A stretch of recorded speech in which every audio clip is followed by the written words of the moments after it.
Let's pray. Father, I want to thank you for this opportunity that you've given us to be here with our stakeholders, our customers, our leaders. God, as we start this discussion, may you be amidst us. Guide every conversation. Grant us wisdom and understanding so that we can have a fruitful conversation, and at the end of the day we can grow our country, Uganda. We thank you, we love you. In Jesus' mighty name we pray and believe. Amen. Thank you for the word of prayer. Our program is going to unfold. We'll do a presentation on national water performance. We will have a panel discussion. We have an open discussion. And then we have words from the MD, the board chairman, and then we close. At this juncture, I'd like to call the Deputy MD Technical Services, Engineer Johnson Amayo, to come and make the presentation.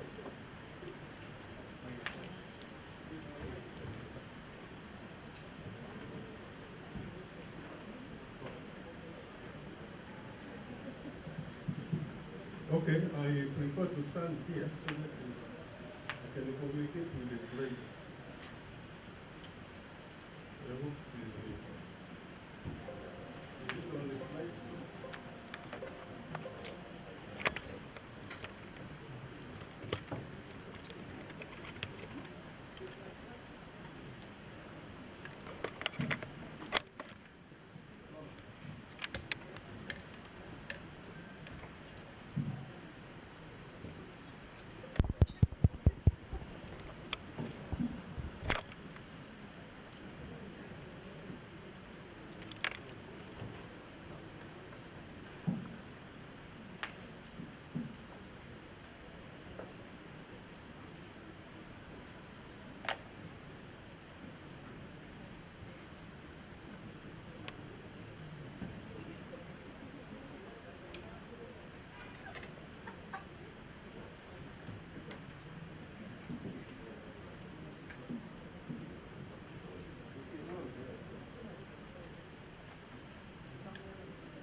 So, I'm just going to do a quick presentation on what the national water is. The national water at a glance. I can see the slide is there.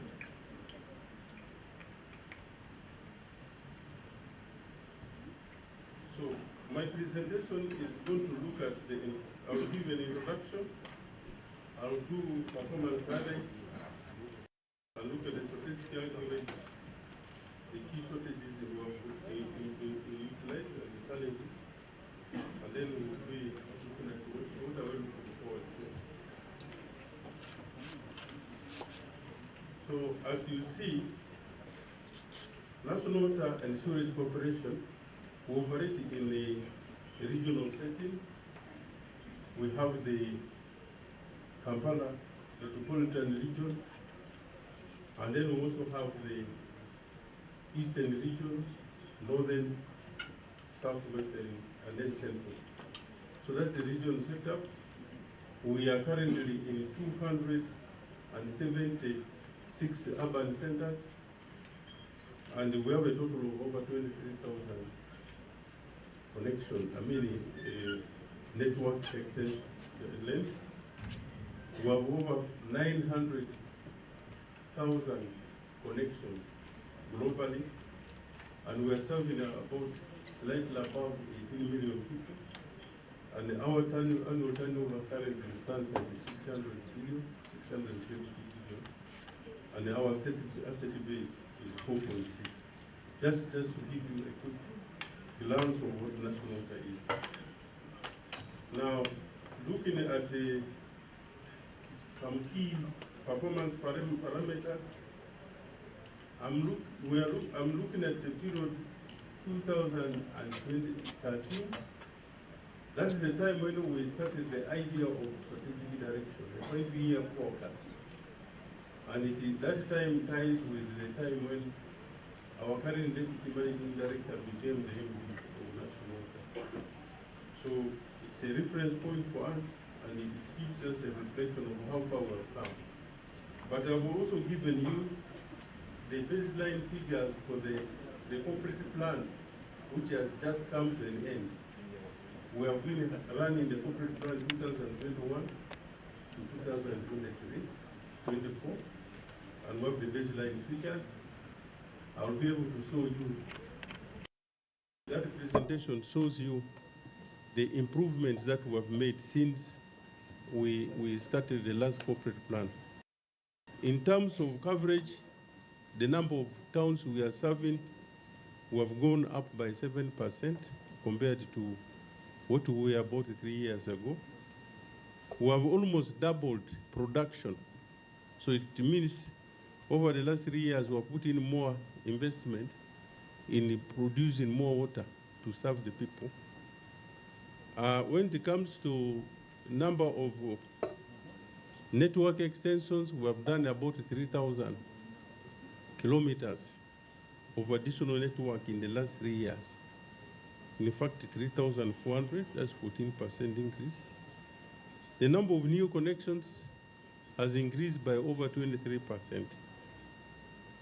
And then we have also done well in terms of public standposts. But when you compare those numbers with the 2013, you find that the growth is some cases tenfold, eightfold. So there's been significant growth. From 28 towns, you see we're in 200, that's almost more than tenfold. And when you look at the number of the pipe network has increased almost fivefold. So those are significant growth indicators which are very key as we strive to supply service to get more people to get service. Now, our strategic anchorage is the Sustainable Development Goals, but also Vision 240, and we align our strategy with the National National Planning Development Indicators and the other strategic aspirations, especially the manifesto commitment of government. Our philosophy is that we want everybody in our supply areas to have water, to have access to water. The other intrinsic philosophy we have is that we want to privatize investments, asset development, so that we can have more infrastructure to serve more people, as opposed to using a conservative approach where we are more focused on consumption. But our theory is that every coin we get, more should go in terms of infrastructure development. You'll see this in some of the efforts that the corporation has done in making sure that we serve people. And then our other philosophy is that we believe in do it yourself. When you look at our IT transformation, digital transformation, most of the innovations, if not all, are developed internally. So those are our intrinsic things. Do it yourself, prioritize investment, tangible things as opposed to eating, consumption, and then also make sure everybody has access. We have... How many people are online? I think there's a question, how many people are online? So we have a number of interventions, strategies that we are being implementing. Of course, starting with the building our people's capacity. So National Water has had dedicated efforts to grow, improve the capacity of our people through training. And that's why you will hear that where we are here is a facility which is for capacity building. We're having one in the Western Uganda. We're planning to put up another one in the Eastern Uganda. We're already in the process of putting another facility for capacity development in the Northern Uganda. That is in Lira Kachunga. So we have the external service through which we are also extending our knowledge, the experiences that we have with the other African countries and even beyond. We have partnerships with the universities. Right now we are having short course training program for our engineers with the IH Delft, and this is going on to improve their skills. So there are many things that we are doing to make sure that we continuously skill our people to match with the changing business challenges which we come by. Some of those pictures you saw there, you see the people who are wearing gowns. This is graduates of our vocational training programs, which we have been able to do. So that is the one area where we are doing a good job. Now the other one is infrastructure development. It's the one area, it's the only way you can be able to reach out to more people. So in the last couple of I would say in the last 10 years, we have done a lot of infrastructure developments. And that speaks to some of the numbers you saw when I was giving you a quick indicator of the performance highlights in quantitative terms. So some of the projects we have done a number of projects. We have the Katosi project, which is now up, is operating. We're doing 160 million liter capacity of water per day. That has helped us to increase our production capacity currently to over 300 million per day. We're in the process of planning to increase the capacity of Katosi by another 80,000 cubic meters. We're having discussions with the Ministry of Finance. We have the Busheni project, which was done under World Bank. We have the Kampala sanitation project across there. When you see those big cylinders, those cylinders we're using waste from human waste to produce electricity. And down there, 70% of our energy needs are met through the power that we produce using the waste from the sewage system. So those are some of the projects we have done under external funding. You see there, those are tanks which we built in Arua. It is part of a whole water supply system that was developed, including establishment of wastewater systems. That is a town which has never had a sewage system. They used to have bucket system. So through this project, we were able to introduce a new sewage system. We have the Gulu project. That is the phase one of Gulu water supply project. It was completed. And I have already talked about Busheni. This were done under the World Bank. The World Bank project. So we have a number of projects which are ongoing. They are external funded. One of them is the package 2B for Kampala. We did Katosi, and we brought a lot of water to Sonde, and a part of it to Namugongo, and we're transporting a little bit of it to Naguru. The areas of Gayaza, Kitezi, Kanyanya, I saw the lady of Kanyanya didn't perform well. Probably one of the problems they have there's no water. So that road, those areas, North Matuga, all those areas, they don't have enough water. So we already have signed a contract. Over 90 million euro contract has been signed. We are going to put a big reservoir on top of Kanyanya Hill, which will be fed from Sonde. And once that happens, the areas of the northern part and the northwestern part of Kampala will be well served. And this project, the contractor, we're expecting him to start being on the ground in November. They're already mobilizing, and we intend to put a reservoir on Kabalengwa Hill of another 2.5 million. The one of Kanyanya is 10 million. And with the infrastructure which we'll put, we expect that there will be significant improvement, but we're not going to stop there. We're already talking with the Minister of Finance with the possibility of securing an additional fund to further transport this water so that more and more people can get access. But even without the funding from Ministry of Finance, National Water will continue what it is best at doing to make sure that we extend water to the areas which will not be receiving water immediately after this project is done. We have the Gulu phase 2, where we are getting water from River Nile. We are almost there.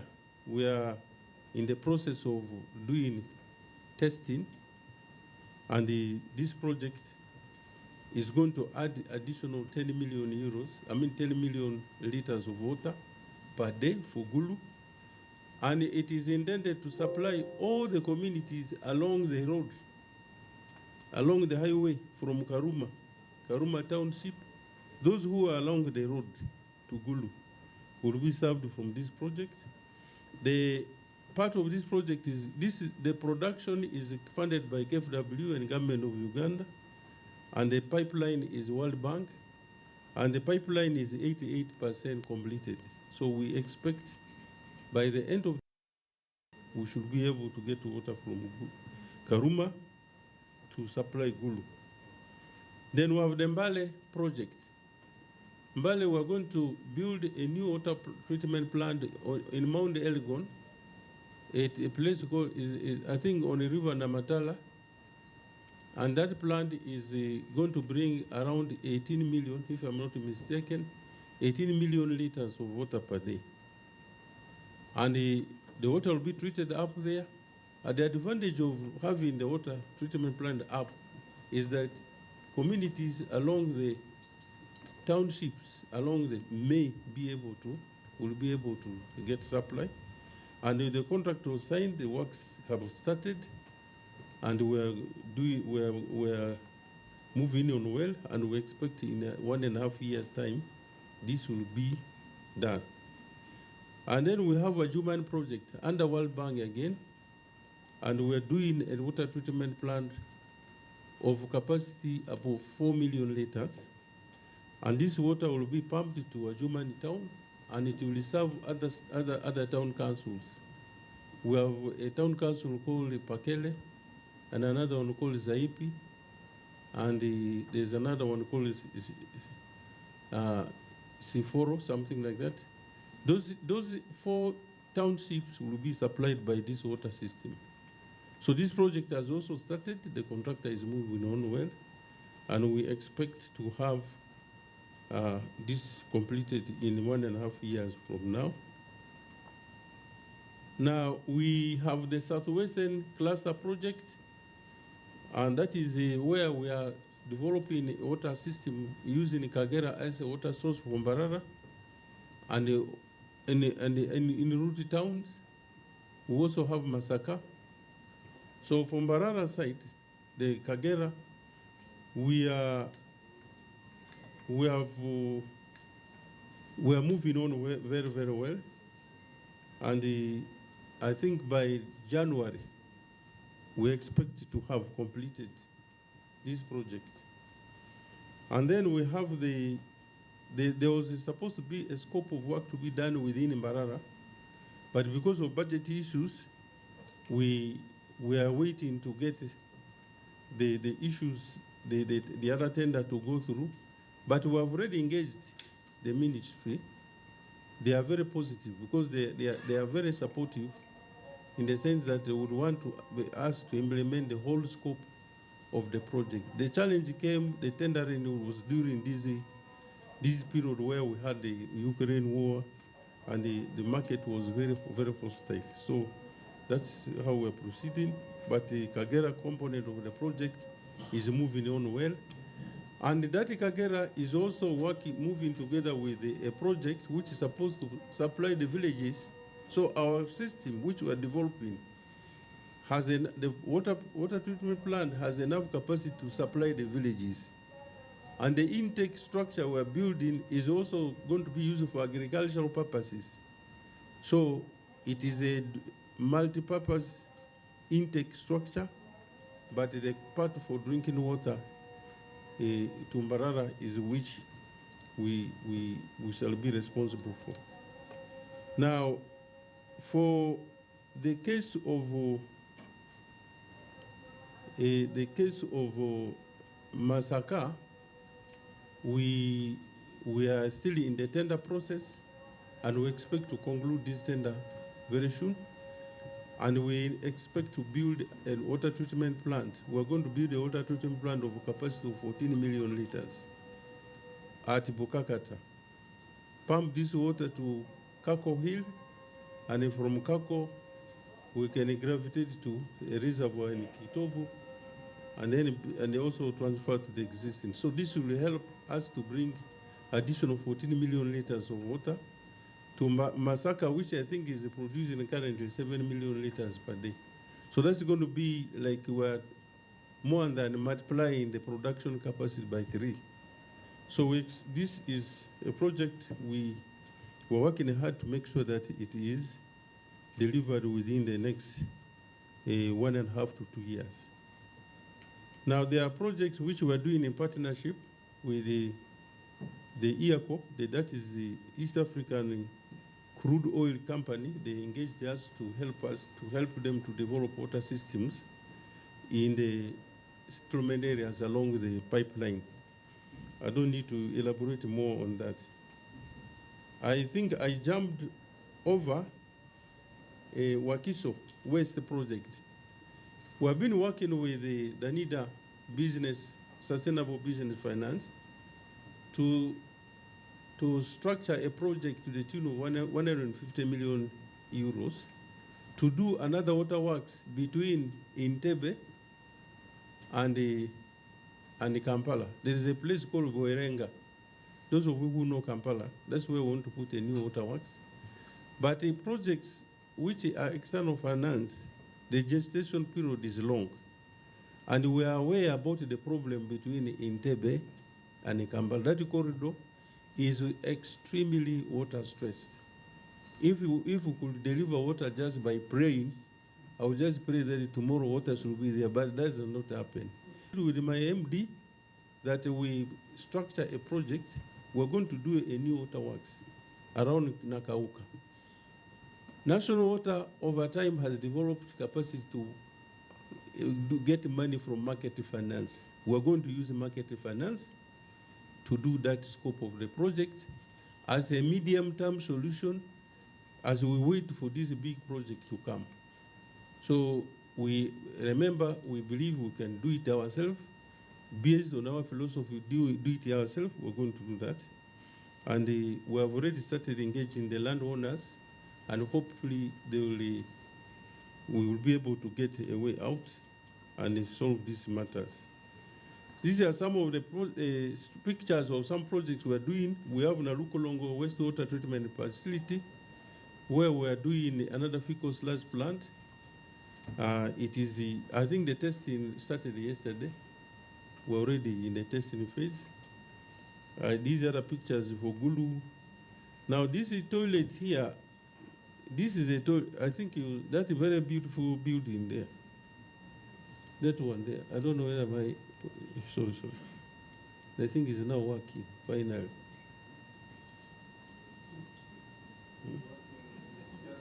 It is causing a disruption. Okay.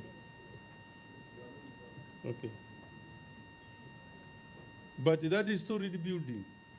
Anyway, that is a toilet. That is a toilet. We call them 5-star whole toilets. They are in Kampala here.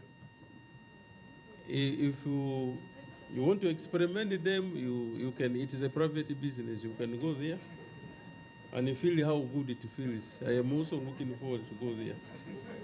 So the idea here is that we want people to go for nature's call, but at the same time, the person who is there can do some business. You can have a restaurant, you can have a point for MTN. So we have built, I think, 3 or 4 of them. So it was through a grant, because our development partners wanted something like that to start the way. So you have an operator who is doing business from seed, but also is getting some business through other things. So I think we need to interest yourselves, to those who are interested, to go and see how these things.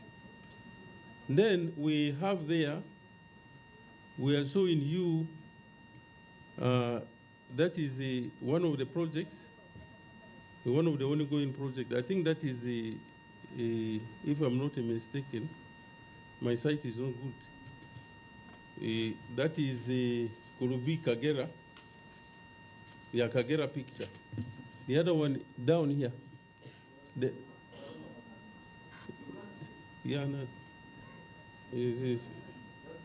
No, yeah, it is Karuma.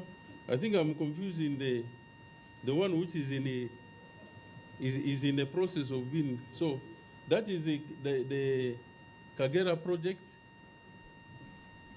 This is going to be another mega. A week ago, this is another masterpiece. This project is doing very, very well, and it's going to be a mini Katosi. But we are hoping to have this completed by the end of, by January, February. We should be having water flow. Johnson, maybe explain the water for production component of that. So the picture here may not show you, because the intake is a distance. We agreed, the 2 countries, Kagera is a transboundary source. So you can't draw water from Kagera without the permission of Tanzania. So the 2 heads of state met, and eventually it was agreed that we can do an intake which should get water at once. So we're putting up an intake. National Water is putting an intake which can draw 690 million liters of water per day. That is more than 10 times, actually 20 times what we need from Baraza. So part of that water is going to supply the water for purposes of animals, agriculture, and that is, they will get it from there.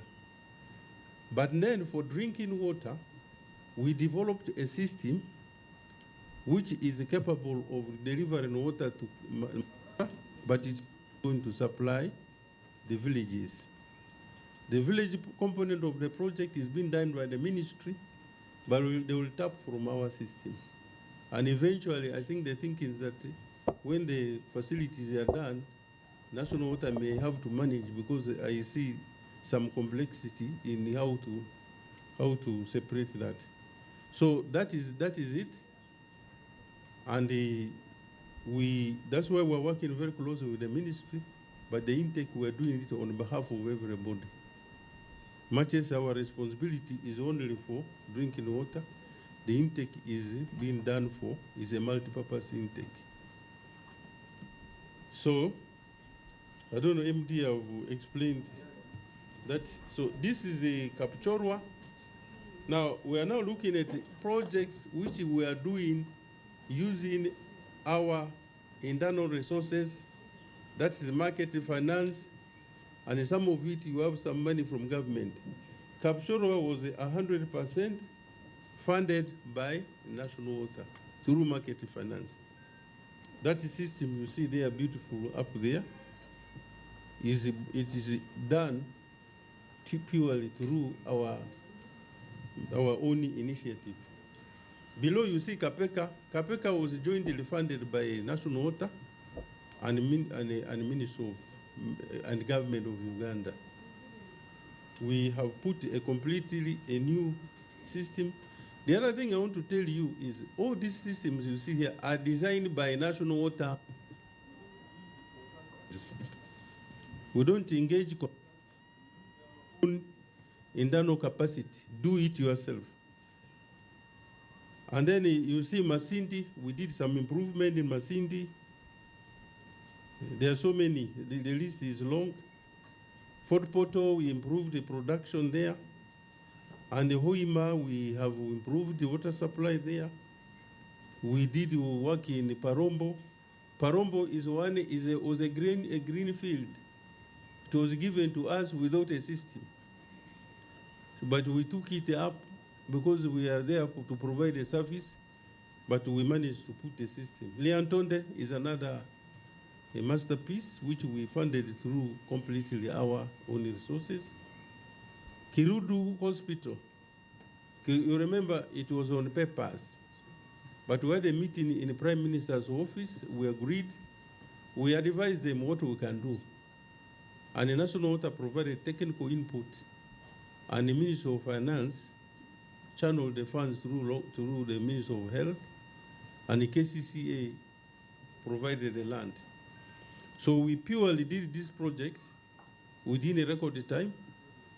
The water which comes, the waste which comes from here, if somebody puts it in a bottle, without your knowledge, you can drink, but that is waste. This is technology from India, and it is a very good technology. And right now, we have an understanding with the Ministry of Health to run this facility. And we're still engaging them with the idea that, you know, engineers are good in doing this, doctors, they manage human beings. But when it comes to treating this one, it is us who are better in treating this. So we are working with them to see how this can be better managed, because we are all government institutions. Kisoro, we did a similar one using our own money. That is what we did. Now, ongoing projects, there are a number of projects. I don't want to go into details. We are doing Busheni, augmentation measures. We are doing a project there because when we did Busheni water treatment plant, we did actually 50% of what we were supposed to do, because we had a budget challenge under World Bank. So that is 50% we did became overstretched. You'll agree with me, all these towns are growing at a relatively high speed. So we got another source. Instead of putting all our eggs in one basket, we got a source in a place, I think, Walugo or something like that. We are getting water from there. Some of you may wonder how I get these names. When I get a name once, it remains in my head. But I failed history. Eh? So Chankwanzi, we're also doing it. We're doing a fully conventional system for Chankwanzi. That area is an area which is water stressed generally. Groundwater is almost not there. So we took a decision, we're getting water from River Mayanja. And this project, we started the testing, I think. The testing has already started. Kalungu water, we are getting water from River Katonga. We are also, the treatment plant is 95% complete. The pipeline is 75%. So we hope to get this sorted out. Now, Moroto, we had planned to do a Moroto, but we got challenged where we had hoped to get water. We came to realize that river dries. We had hoped to get water from a river source. So that brought a major challenge of water, but we are currently doing interventions in Moroto using groundwater. But the idea of putting a conventional system, we couldn't proceed because of the lack of source. But I'm aware government is looking at doing a dam in a place called Lope, a multipurpose dam. That might be a game changer for that region, if that dam is done. But as of now, we're using boreholes to see how we can improve. And the supply in Moroto has stabilized to some extent. The challenge now we're facing, a lot of industries are trying to shift there. And these industries go with a heavy demand, and where they are located is a very challenging situation. So that is an area which needs serious attention, not from only a national water perspective, but globally as a country. Soroti Water Supplies Project, we are in the process of upgrading the plant, and we are 50% in some of the elements, 60 at the different levels of. When we finish this project, we'll be able to double the capacity of Soroti right now.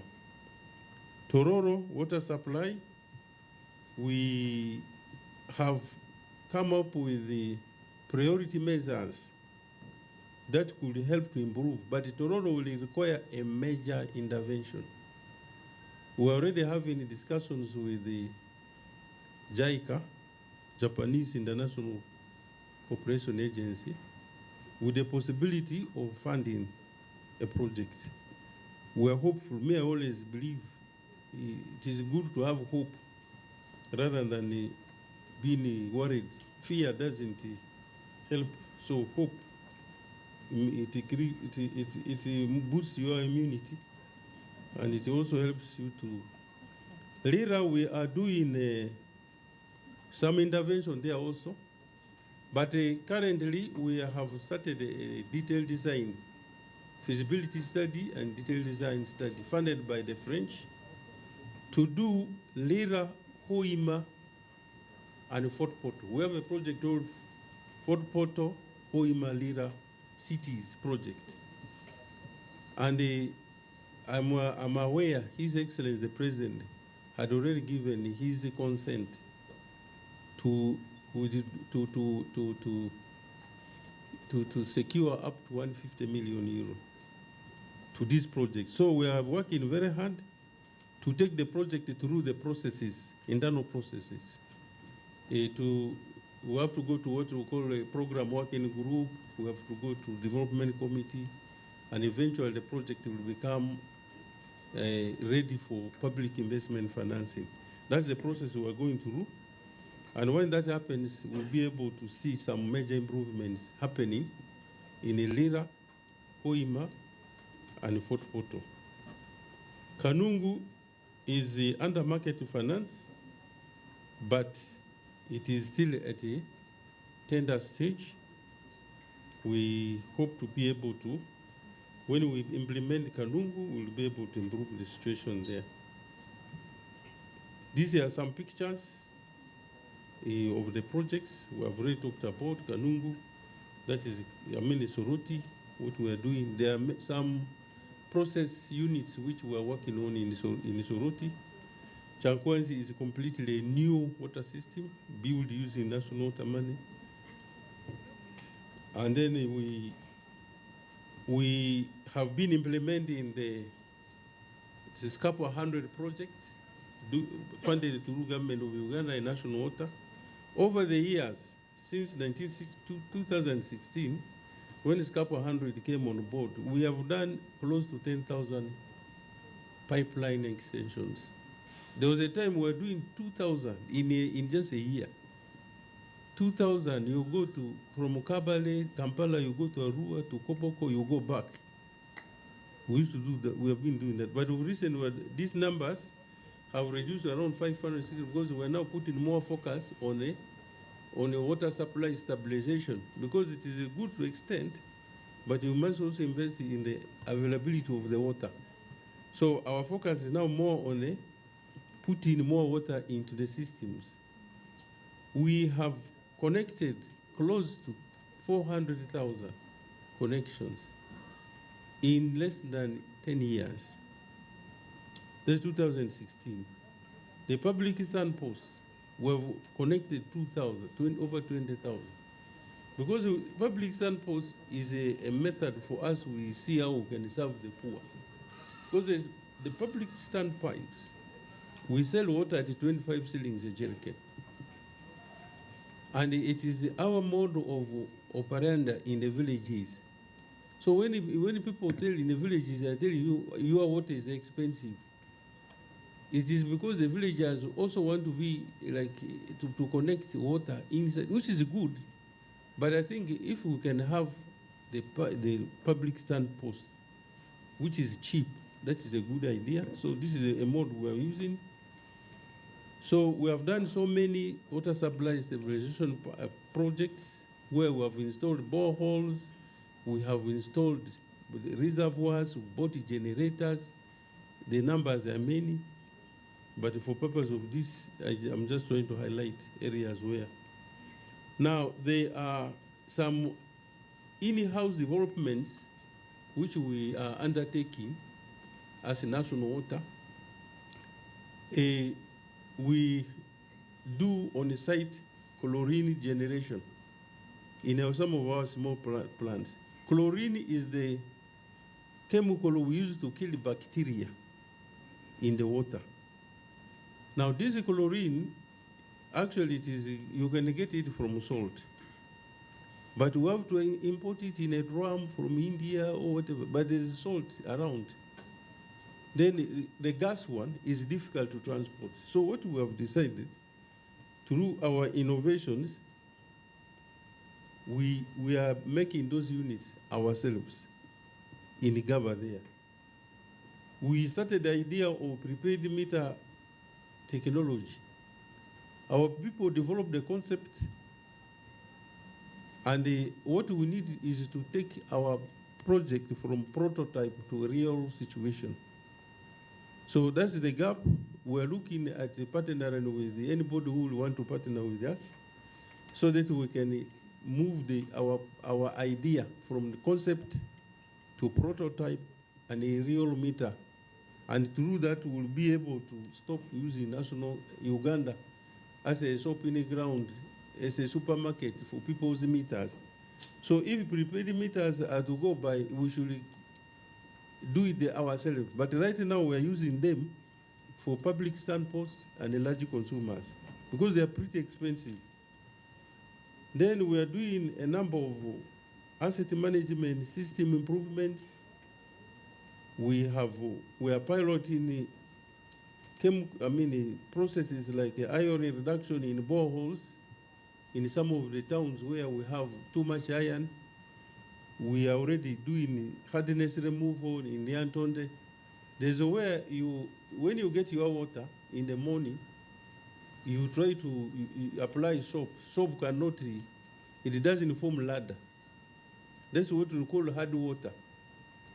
Hard means it has too much calcium. So when you use your soap, the soap first of all has to react with that calcium to get it out of the solution. So if you have hard water, it has so many challenges. And Nyantonde is faced with that kind of treatment. And our people are trying to use what we call ion exchange technology to improve on that, and it is the way to go. The building system we are using is developed in-house. We have the customer relations management model. We have the Skype for business, document management system. We have a lot of IT solutions which we have developed in-house, and that's what we use. And Dr. Rose and the external service are also using some of these products and selling them to other countries. The people who have been, other countries who have been sleeping, we also go there and we demonstrate that there are Africans who can also do these things. We have been in Somalia, we're in all of different parts of Africa, and one of the products we actually sell is our billing system.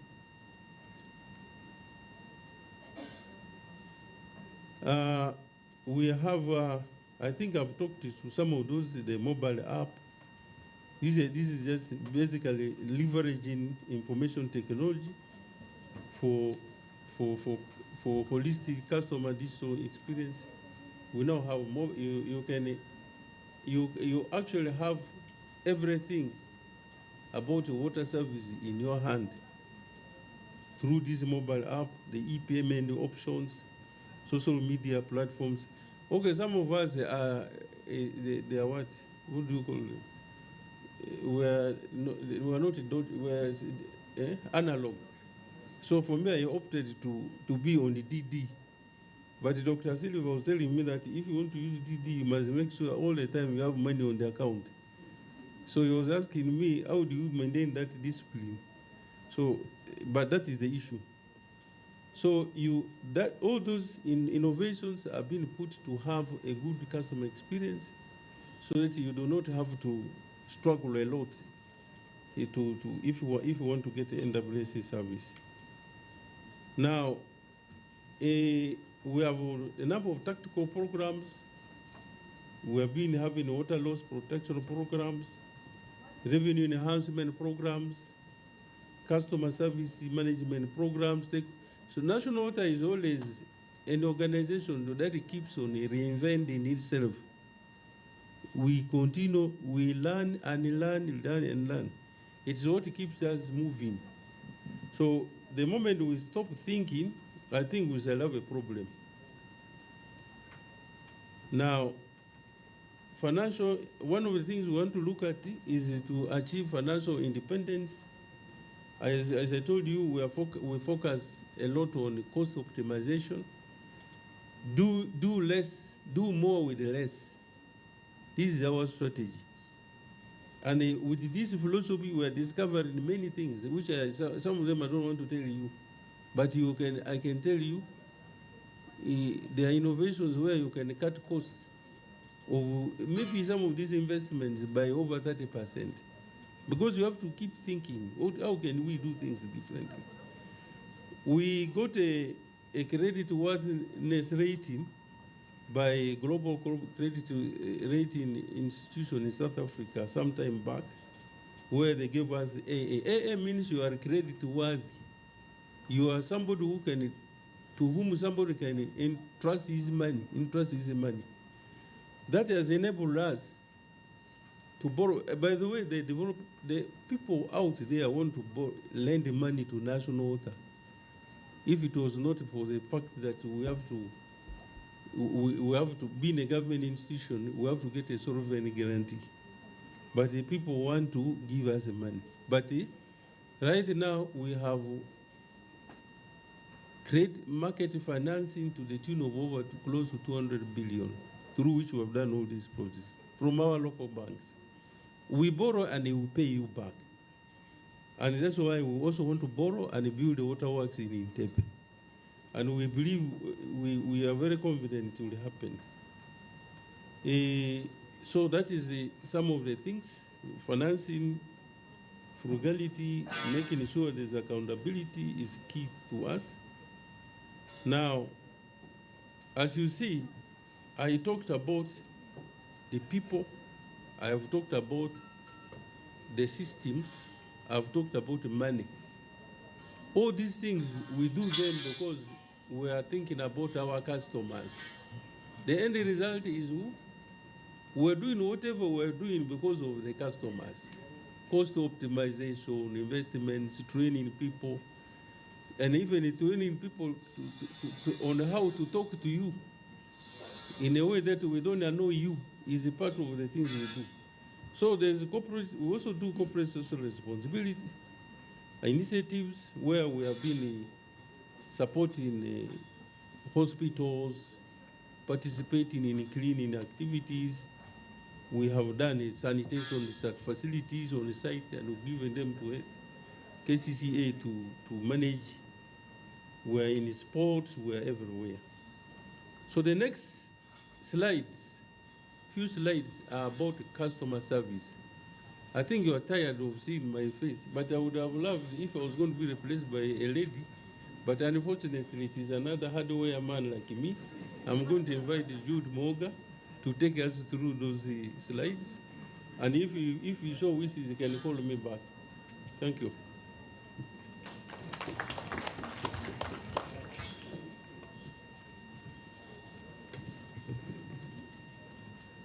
Thank you, Engineer Mayo. Good afternoon, our stakeholders, our partners present. Welcome.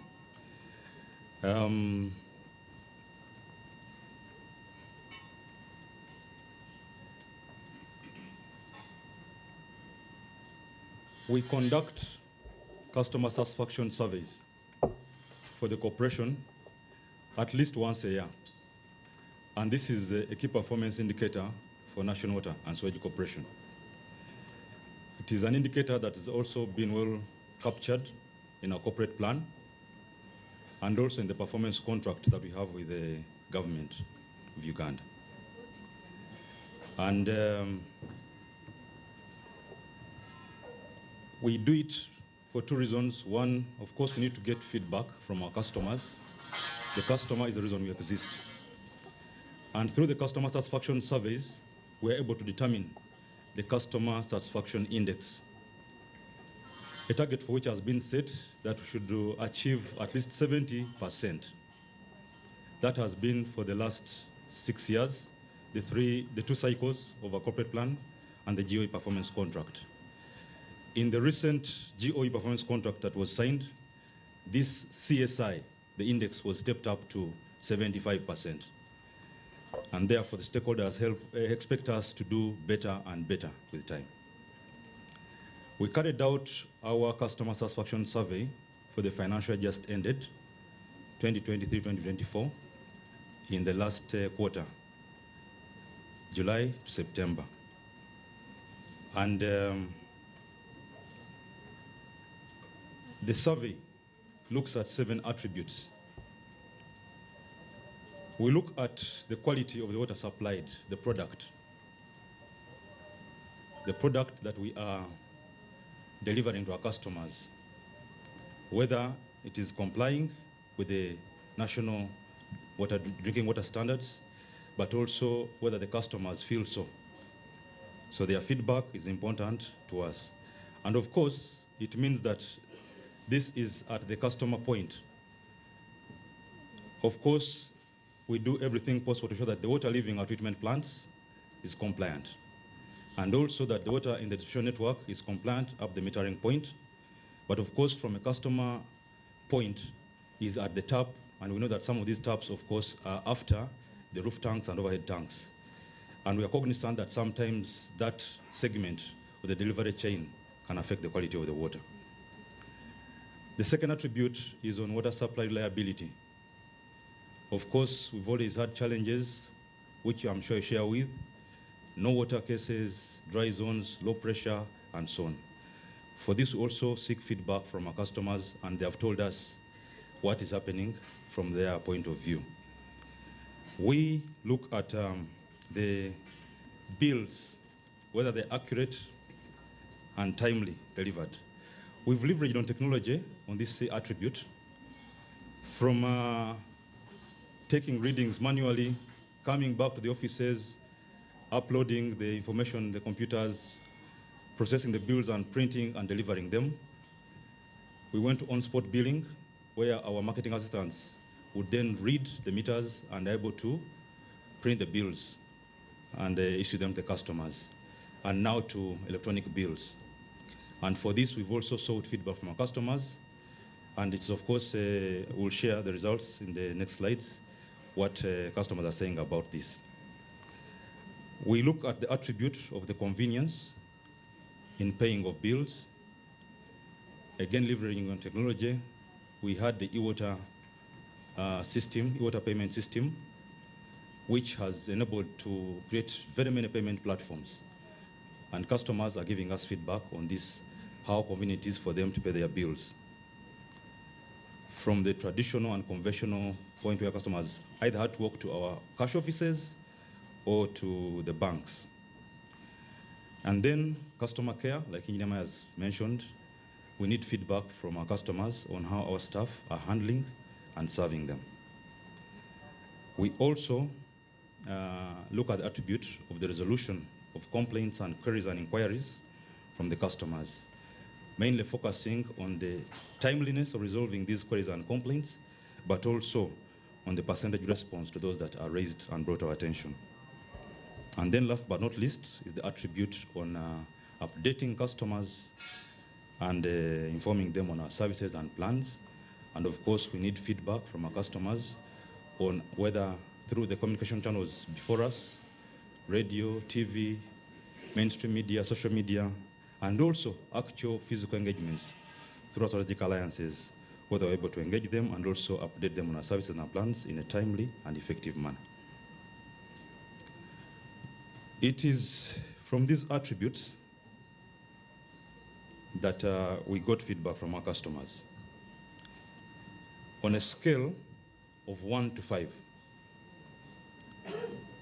where 5 is the highest score, that is for very satisfied customers, and 1 or 0 is for least satisfied customer, or dissatisfied for that matter. And out of the 7 attributes, 5 of them returned a score of satisfied. And that is the water quality, the product, the convenience for payment of bills, the timeliness and accuracy of the bills. Of course, now they are e-bills. There has been, of course, a transition on that. And then regularly updating and engaging our customers on our services and plans. And then the 5th, customer care. 2 attributes returned feedback from the customers that we have more room for improvement. And that is the water supply reliability and response to complaints and queries. The feedback is showing that we need more in this particular tool.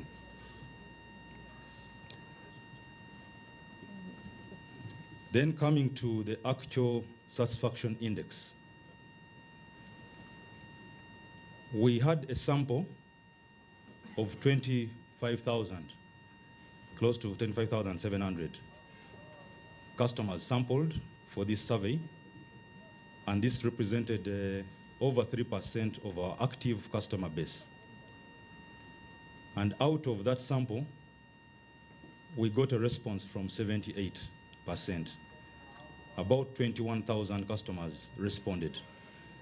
The other about 4,000 were mainly dropped calls, because the interviewer may call a customer and it's not the right time.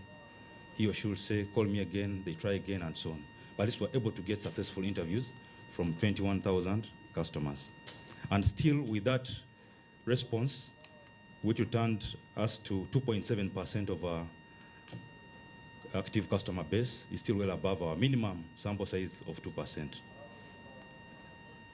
And from those responses, the customer satisfaction index for the financial year 2023-2024 returned at 78% overall. We have 5 regions, including Kampala Metropolitan. And in these 5 regions, if we disaggregate by the regions, Kampala had the highest satisfaction index, followed by Northern region, followed by Western and Southwestern. Eastern and Central were relatively low. And mainly for the reasons Engineer has highlighted when he was presenting some of the infrastructure interventions, the water supply reliability attribute was quite low, because a number of areas here are really water stressed.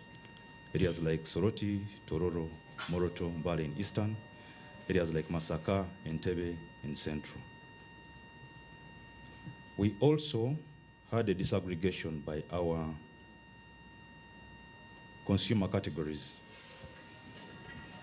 Institutional, then we had commercial and industrial, domestic customers who are the majority, and then also the public standposts. And from the disaggregation, the institutional customers showed the highest level of satisfaction,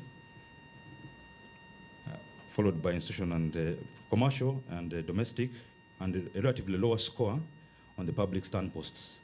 And this has been partly been attributed to the third-party factor. The public standposts are not directly managed by National Water. Most of them are conventional, and we have operators who apply and take them over, and then also sell water to the end customers. And that is a part of a chain. We need to see how to improve on engaging and managing it. This is a summary of the feedback from our customers. They have spoken. They have clearly cut out for us what we need to do to improve and deliver higher levels of satisfaction. Engineer Mayo. I would like to call you back, sir. So. That has been the story of how we have performed as far as up to June 2024. As I told you, we now have a new corporate plan. We have a new corporate plan. But of course, before I talk about, I just give you a few of the many challenges we have. The major one being that financing the infrastructure and also even operations is increasingly becoming a challenge because of high input costs.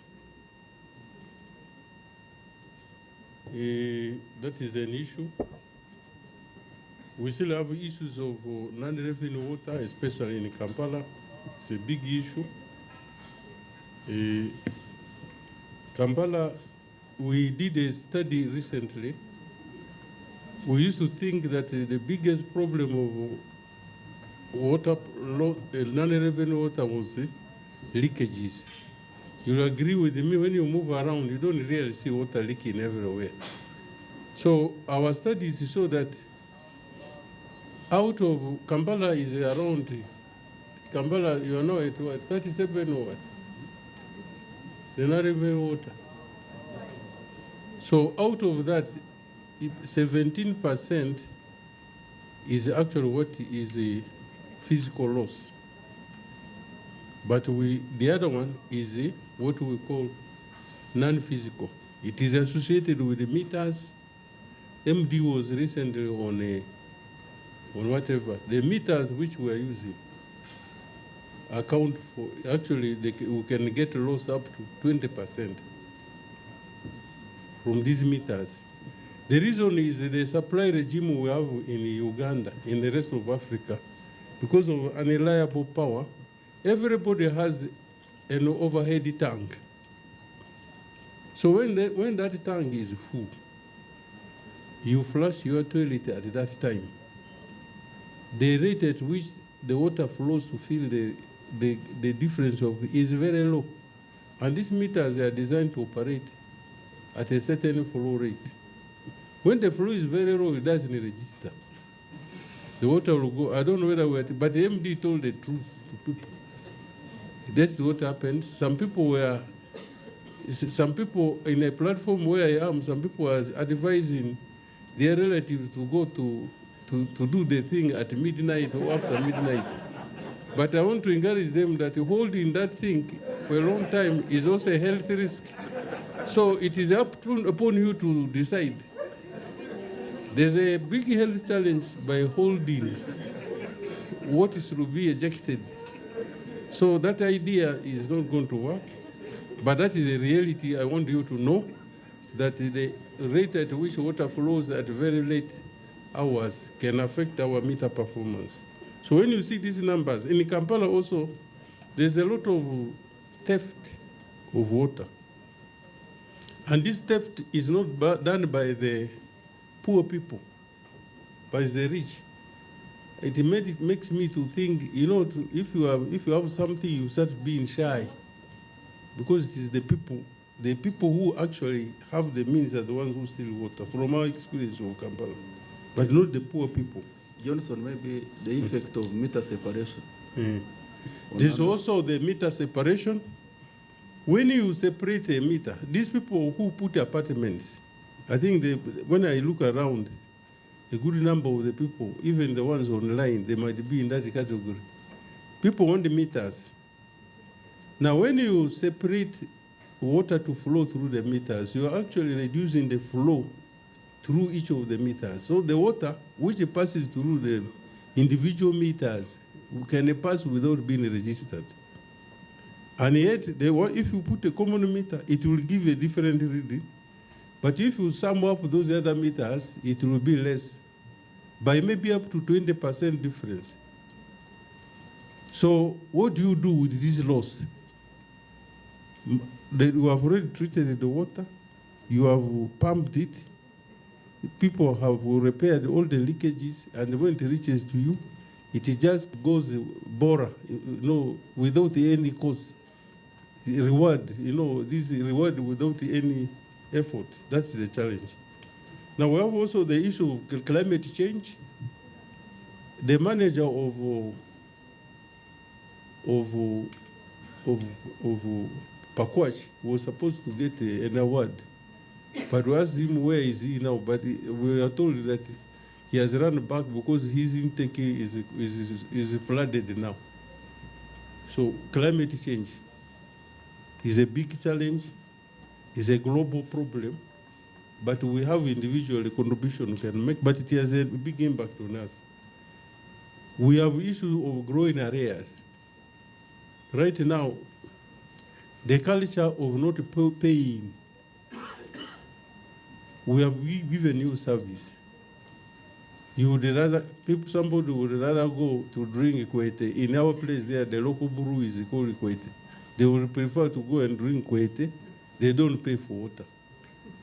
If you go to Kabale or Muramba, they will go for Muramba. They don't pay for water. So the culture of non-payment of bills is across cultures, across all the tribes, across all the different human beings, from poor to rich. And many other challenges, financing, issues of non-revenue water, climate change, and part of the financing problem is lack of payment. But every problem has a solution. I can tell you there's no problem. The only time problems stop will be when you stop existing. Those problems are there. Now, we have come out with a new corporate plan covering the period 2024 to 2027. And that corporate plan also has projections up to 2029. It makes us to have a wider vision. But the law requires us to prepare 3-year rolling corporate plans. So we now have the new corporate plan. Our vision is still the same. We want to be the leading customer service-oriented utility in the world. I think we're almost there. We want to provide sustainable and equitable. We want to sustainably and equitably provide cost-effective, quality water and sewerage services, while conserving the environment and enhancing stakeholder trust. How do we build a trust? By exactly doing what Judy did, and with these stakeholders whom we engage, to ask them how they feel about our services. And if we can respond to the issues they have raised, then we'll build a trust. So when you see these customer services are being done, it is within that interest. Our strategic theme is to have water and sanitation for all. That's what our corporate plan is all about. We have 4 focus areas. We have learning and capacity development, is dealing with the people. We have the technology and the process innovations, which we want to undertake. We want to have innovative investment financing and cost efficiency. We want to invest in cost-efficient pumping systems and so on and so on. We are already working with the potential partners to develop a way to even replace our pumps using an approach where we can have a benefit sharing arrangement. If you come with a technology which is efficient and it can change the unit cost, the dynamics, the cost, we can share the benefit with you. And we have received the tenders, and we think if that goes through, it is one of the innovations that we are going to do to bring in. So you don't need to put your own money.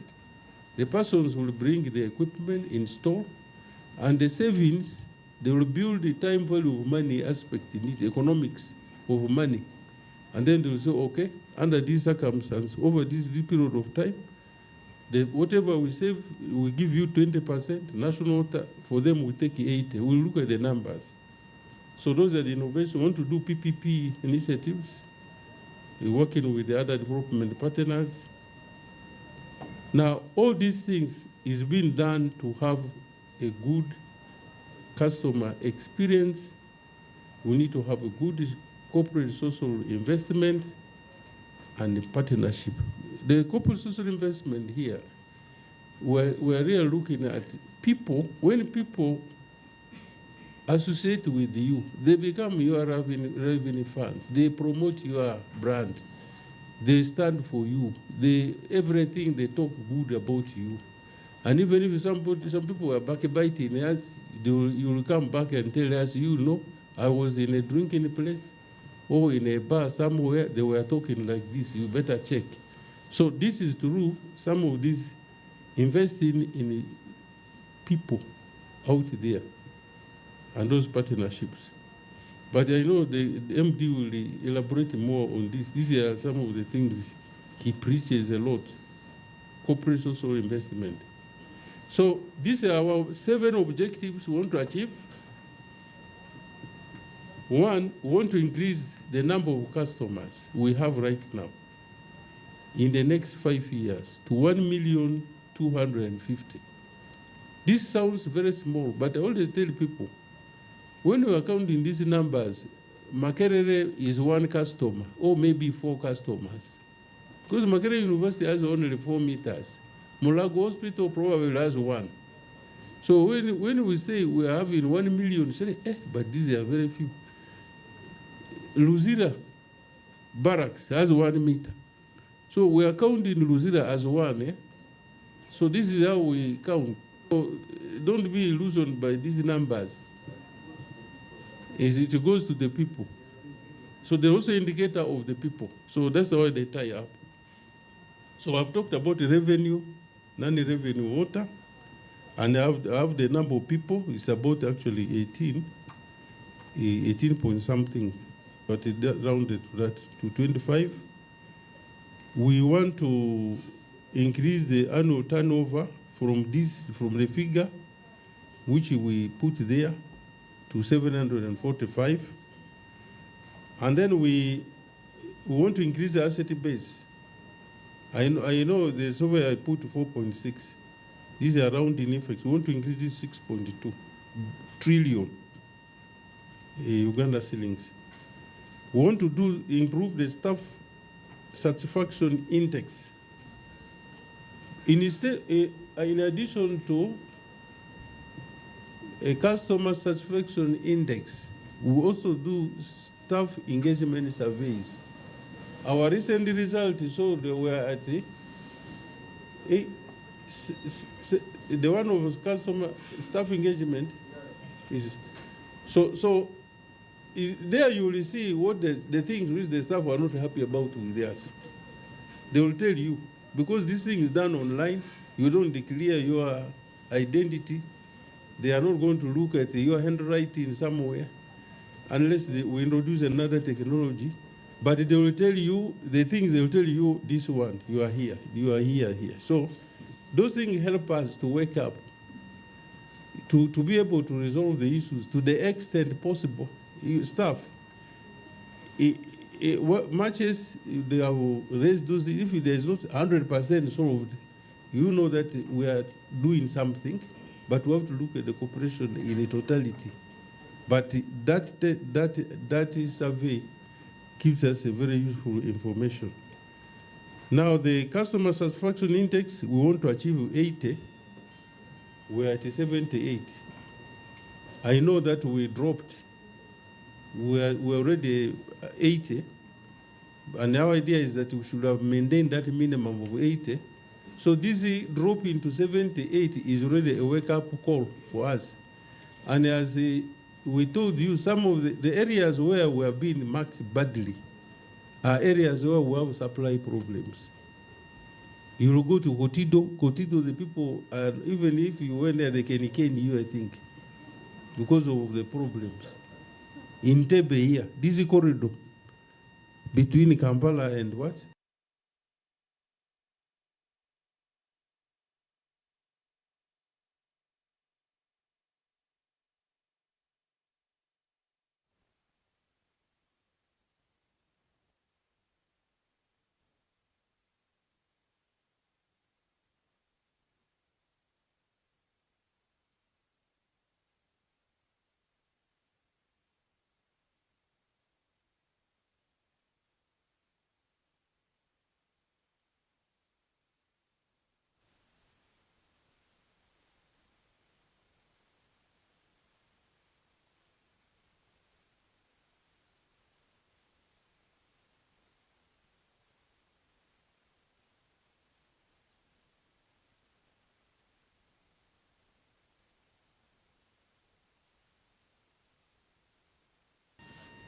how we're going to do it is there. We also want to make sure that our organization financial health is better, we are stronger financially, we're able to meet our costs. So there are a number of measures. If you go below the actions, there are a number of activities we are going to undertake, among them including improving revenue and also reducing costs. Then we want to continue with the infrastructure development program, both through external funding, external financing, but also gaining from our experience of market finance. And recently the World Bank supported us to do another due revalidation of our credit worthy rating. And we are still rated very high. They believe our current balance sheet can absorb up to 1 trillion Uganda shillings in long-term financing. So we're looking at how do we take advantage of that. We already have market finance. We're paying a certain amount of money. If we restructure those loans, the same money you are paying now can give you 3 times or 4 times more, and you put this money into what? Into the problems we are facing. So for us, we are all the time thinking in our small boardroom there, what we need to do. We have already started engaging the Ministry of Finance. And one good news is one of the budget strategies which they talked about. They mentioned national water, the ADB, and that is UDB, and there's some other in any Uganda Development Corporation. That these are companies where they want to pilot corporate bonds. Government is working towards funding corporate bonds. National water is mentioned among them. And already the World Bank, these 2 things will help us. We should be able to structure a long-term financing where many of these projects we can do them ourselves, as we have already started. So that is, we want to also ensure our resilience. This is to be achieved through how we deal with the emergencies, disruptions. If you have a flood, your systems have been washed away. There was a time we woke up, the intake of Soroti was washed away. So what do you do? Then in Gulu there, in 2006, we woke up, the lake had dried, all the fish has died. This is the only place where you get water. So people ask you, what do you do? They ask MD, they ask this one, what do we do? The fish have died, there's no water. But the people are asking for water. And I don't make water. We don't make water. But we have to think outside the box. It took us 4 days to pull water from a neighboring river to start supplying Gulu. And we combined that with the prayer, and the witch doctors went where they could go. Then in about 2 weeks' time, rain came. It rained and our problems were sorted out. But this resilience is all about that. How can you respond to a challenge? There was a time all pipes were lost in that place called, is it in Pondwe or what? It always defeats me. There's a township near the border. All the pipes were lost. Engineer Alex was always on the phone to make sure that they put the system back. So resilience is a key issue. Digital transformation and operational efficiency. How do we leverage information technology, digital transformation into our business? I think the presentation clearly showed non-revenue water. This animal, how can we deal with it? That's going to be our focus.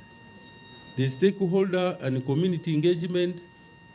Without the stakeholders, you cannot make it. You need the people. They can either make you or break you. That's what we tell the area managers.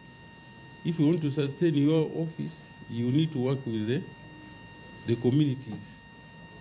Environmental stewardship, we have been involved in a number of activities to protect our environment. When we are doing new projects, most of the new external funded projects have an element of source protection, which is contributing towards environmental sustainability. We also do tree planting activities in a partnership with the NFA and then also the communities through the area offices.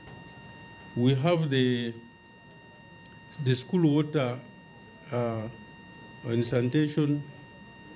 We would normally work with these clubs to do tree planting. All this is to ensure the environment. And also the technology, the sewage treatment systems we are building is to make sure that whatever we discharge into the atmosphere is of acceptable. There's workforce planning and development will be an area of focus. And the last one is good governance. So those are the 10 points, actions in our corporate plan, linked to the 4 focus areas. Of those 4 focus areas are actually what the people call a balanced scorecard. The people, the systems, the finances, and the customer. So all these things are linked. Now areas, divisions, departments now have come out with the action plans. We have annual action plans which feed into this. We have to have a rigorous exercise for people to see the matching between these actions and the activities they are going to do in their divisions and their departments. And that has informed the action plans, which when we implement them, we will end up achieving the corporate plan. And when we achieve it, the Ugandan people will be very happy. So I want to end there. Thank you for listening to me. I took a lot of time, but I think it was very good for the institution. Thank you.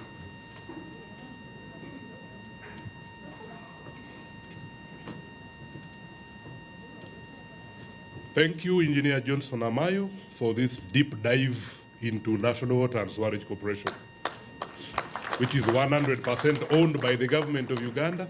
National Water belongs to all of us and is engaged in a very aggressive expansion strategy, and we do everything through an approach of let's do it ourselves, looking towards self-reliance. I'd like to thank everybody who is here. I see very many people here. Marcela Karake, thank you for coming. Dr. Spire is here. You all, I've seen you around. I have seen Natif. The people who engage us always keep us on our toes. They help us to provide better services. I am seeing Giles Mohammed is around. Alex Biatuhire is around. Mr. Mwangisha, you are around. I will keep introducing the people. But let's first go into the program. We are going to go into the next stage of our program, which is a panel discussion, because what we are doing here is to have a conversation. Engineer Mayo has set the stage. He's given you some ideas which we can chew upon. Then we are going to get the panel here to come and have a conversation. After that, we go into a general discussion. So I would like to invite Maurice Mujisha to come and invite his panel. Thank you very much. I've seen Serwaniko of Mrengera News. All right. Thank you very much, Apedel. I noticed I'm probably the only one whose name you got right, Apedel, but it's okay. Marcela is not complaining. It's indeed an honor and pleasure to be here as a customer. I think first as a customer of National Water and Sewerage Corporation. A satisfied customer, I must say, MD, because both at, in terms of service delivered at my home and the institution UBC, but also as a, one of those who gives feedback quite a lot. And I know Engineer Lutaya is tired of my phone calls, but I am really one of those who both calls to ask for pardon when I have some issues at UBC, and he knows the issues. I know we've been discussing them. but also as a person when I have challenges either in Mbarara or here in Zambia. I will quickly invite our panel. Will not take too long. The presentation was quite elaborate, so I'll quickly ask my panelists to join me. I'll invite Madam Edith Katete, who is our Deputy Managing Director, Board Affairs and Management Services. Please feel free to take any of the seats. Please appreciate them as they come. I'll also invite Engineer Mayo. You should be here, so don't go very far. You may have very important questions from the people, and take a notebook, okay? Then I'll also invite Dr. Rose Kagwa, who is our Senior Director, Business and Scientific Services. Let's appreciate her. And finally, Engineer Haji Lutaya Mohammed. Please come. Can we appreciate our General Manager, Kampala Water? And Engineer, I want to start with you. I want to see if I can start with you, Engineer. Feel free.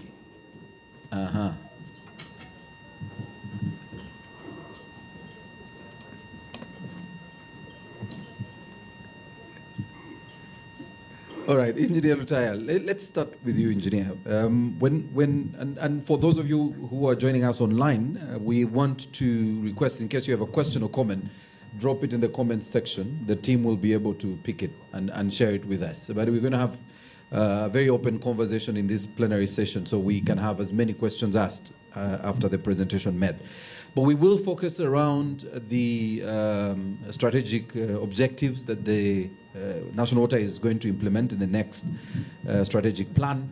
The issues around water quality, that's why our quality manager is here. The issues around people, and since this was captured very well in terms of the customer service index and also the staff engagement index.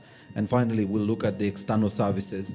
Time allowing, we'll look at research and development, we'll look at sustainability, but also look at technology and how we can embrace technology to support the agenda at National Water. So, Engineer Lutaya, let's begin with you, because when I looked at the presentation, it's very clear National Water is heavily invested in increasing production. But we still have issues in Kampala. Let's discuss your capacity within Kampala and how you're addressing the challenges that Engineer Mayo was speaking about. Okay, thank you, Maurice, and I want to appreciate all the stakeholders that are here. Speaking about Kampala, and I think I want to reflect a bit also on the presentation Engineer Mayo made.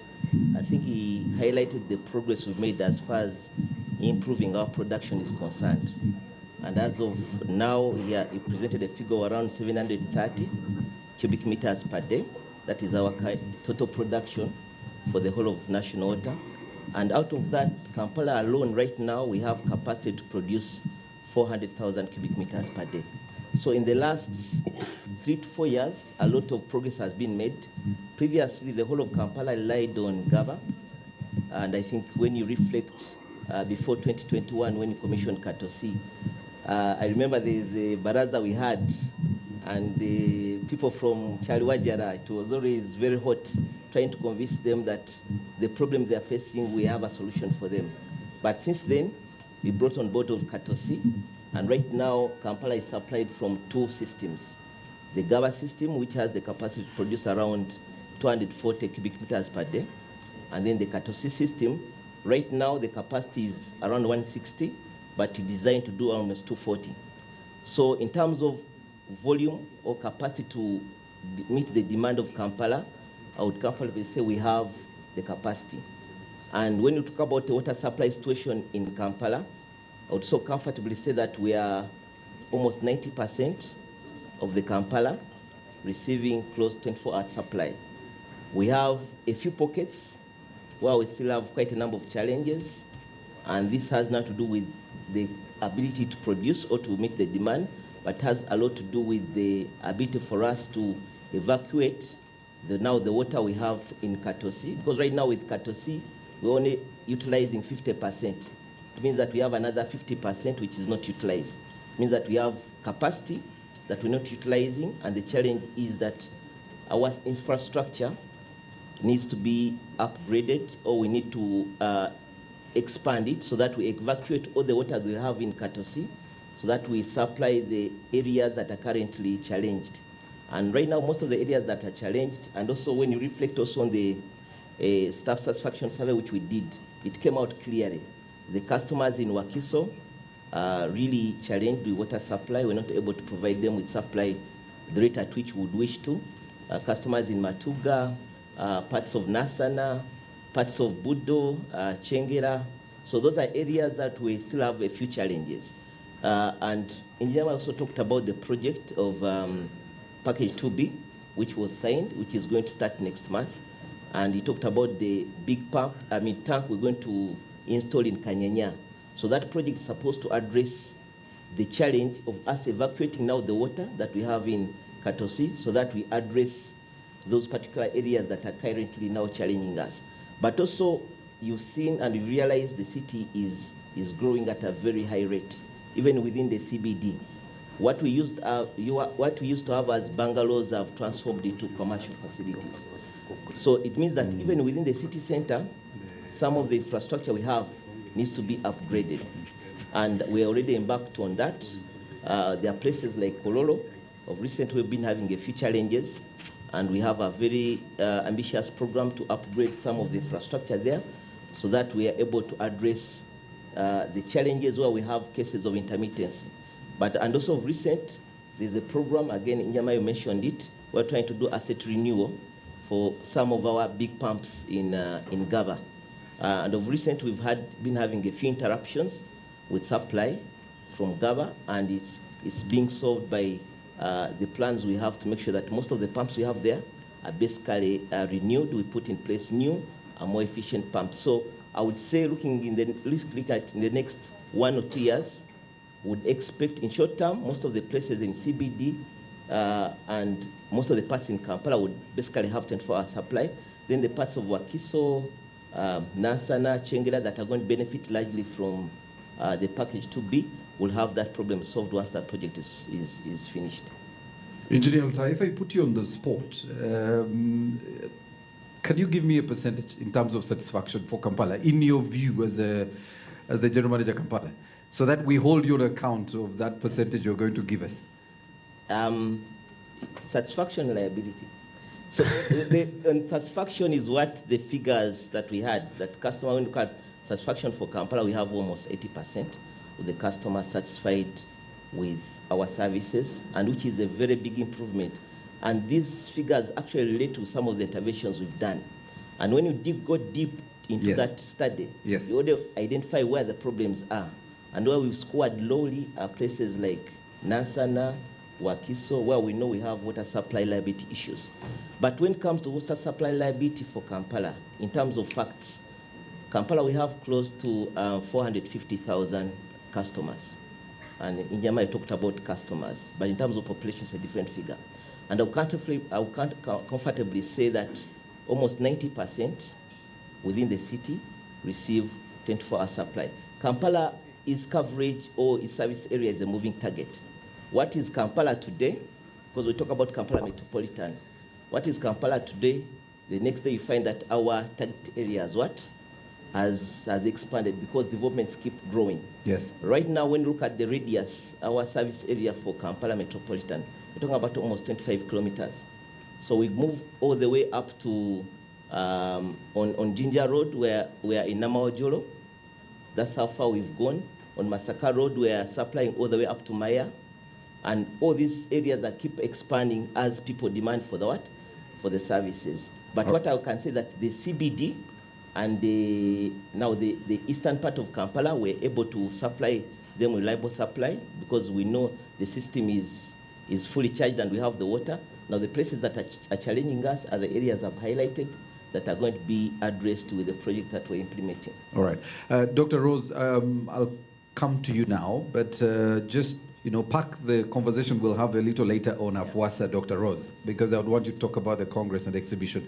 However, this particular question is about quality, water quality. Engineer Altai talks about, the growing pressures in Kampala, and, he's spoken to the network itself and how big this network is. So we have concerns on issues of water quality. based on the WHO and UNBS standards? Where are we as National Water? Thank you very much, Maurice, and greetings to all who are here and those online. As far as NWSC is concerned, the products we have are two. We have water, which we all drink, and then we also have the wastewater, which we discharge into the environment.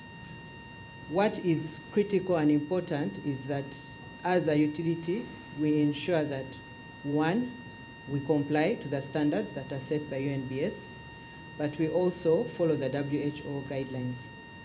The products are taken right from where they come from. When we look at water, we look at the source, we treat the water, we send it out, and then it comes back. So we use a risk-based approach to monitor and ensure that the product is safe. To do that, we look at the source, we look at the different stages within treatment, we look at what we are storing or reserving in the reservoirs, and then what comes out into the customer points. We set what we call critical control points, which are on the primary and secondary mains, and those are places we are able to check at any one point in time what is the quality. Then we go down further into the tertiary level, and that's the water that you receive at your tap. We ensure that, one, it has no bacteria, so it's bacteria-free, and two, that the chlorine residue that remains is enough to safeguard in case there's any little contamination. We look at the aesthetic, that is the color and the durability, and we also try to ensure that what we produce has a good taste and does not have a smell. To do that, for example, if we look at Kampala, we have 620 sampling points, and we have teams out every day. We also have you, our customers, who are also telling us and giving us feedback. Globally, we sample about 11,000 samples taken every month, and these are taken from 4,700 sampling points across the country. We also have 71 laboratories, different level grade. The Central Laboratory Referral Lab is here in Kampala. We have regional labs, and in Kampala, we have water labs, both in Katosia and Gava, and the sewage lab in Lubigi. We have a skill set of 121 staff within National Water, including myself, who are trained to be able to monitor and assess and do quality control. We also look at aspects of the environment to ensure that as we discharge the effluent, it does not contaminate and it complies to the standards. It's a continuous process. We keep on training. Right now we are running a training program, not just for quality specialists, but also for the operators and the engineers. We have about 250 people who are being trained refresher with the IHE Delft on aspects of water quality. We also grow our team to do research, so we look at the elements within. I'm very proud to say that we have methods we've developed ourselves, analytical methods that meet and suit also with the international standards using our staff. So we continue building the capacity of staff. All right. Now, what is very important with water is many times people think our water is not safe. Water that leaves the plant is 100%. We test it. It must not fail. If it fails, we rectify the problem. When it comes to the network, just looking out here through the window or where you passed today, you'll see there's construction, there's roadworks, pipes are exposed. And so when we do the analysis across the country, we still attain the standard even for WHO, which is 97%, and we are at 98%, 99%. So we are way above, and we are happy with that. However, I'd like to mention that we have area targets and up to their own targets, the staff targets. We keep them engaged, we keep them busy. In fact, they keep themselves busy to attain those targets. And they know that at the end of the day, once they achieve those targets, there is a reward. We have a very good incentive mechanism. They know once targets are achieved, they're going to get incentivized. So we delegate to them, and they know that they have to work to ensure that they meet their targets. They are empowered to work at management level we always respect the obligations that we have towards our staff. Also, as any stakeholder, as any business partner, you want to be recognized. When the staff achieve their targets, they are recognized. This morning, the whole morning we're here, we're looking at performance evaluation. And the staff and the areas generally who performed well were given recognitions. They were given trophies, they were given money to recognize their performance. So the ones who didn't perform well were given letters of concern. But even that one does not discourage them. They still get motivated because they know that when they go back, in fact, they made promises that they will work better. And next time we come for evaluation, they will perform even much better. So that one keeps them engaged and it keeps them motivated because they know that they are valued, they are treated as partners in the business, and they are rewarded for all performances that come through. Another motivating factor for staff or for any person, as we are talking about people, is to communicate. We have very good communication mechanisms. At any level, we communicate. At their own levels, at area level, the manager and the management team communicates to the staff. And here we want to really appreciate our managing director. He regularly communicates when there's any reason to. He has audio sessions where he communicates to the entire workforce and explains to them, for example, if we have an issue. Like recently, we had an issue of delayed delivery of meters, which was disturbing our customers. So many complaints were coming in, and our staff couldn't make new connections. The MD communicated through an audio program, an audio message, and everybody understands. And they know that with time, the meters are coming, which they are now. Everybody does understand. Another way of motivating staff and keeping them engaged is to treat them as human beings. And we have a very, very good family culture in National Water. Yes. You do know that? Yes. Yes, we have a very good family culture. We are always with our staff. When it's time to celebrate, we celebrate with them. You must have been at many of our functions, and you see how the National Water staff treat one another as a family. And anyone being in such a family gets motivated. If staff has any issue, we're always with them. If it's a moment of grief, we grieve with them. And because of that, everybody feels valued, they feel as family members, and they get motivated, and they keep working for the corporation, as we have all done. I see this is very personal. I was almost about to interrupt you because you seem to have much more coming my way, and yet I want to open this up. But before I open this up, and Engineer Maya, don't feel left out. You had almost an hour of your presentation, so your questions are coming. I'll come to Engineer Lutaya. Engineer Lutaya, pricing is quite a big issue. And when Apedel said Spire is here, I think the only big question Spire would have is pricing. A lot of people have talked about, the cost of water here, which they believe is expensive. However, very few probably understand what goes into the pricing. Do you want to run us through the numbers? How do you determine my water rates? And why I'm paying for what I'm paying for? Yes, I think sorry has been a very hot topic. There are perceptions that people think water is expensive. There are those who don't have it believe a jerry can at 100 shillings is very cheap. If you go to Isingiro and they're paying a jerry can for 5,000 or 2,000, if you offer them a jerry can for 100 shillings, you know what the response is going to be. So I think what is very important is first to understand why should you pay for water.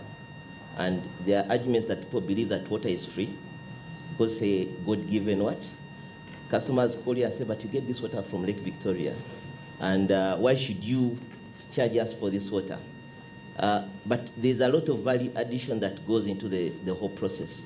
Fine, we pick it from Lake Victoria, but then we have to pump it, that we go through to make sure that the water that we pick, I think for anyone who has had the chance to look at the quality of water from Lake Victoria, and then the quality of water that ends up in your tap at home, there's definitely a very big difference. And that's what basically happens. There's a lot of inputs that go into the process of us making sure that the water is potable and it's safe for drinking by the time it reaches your home.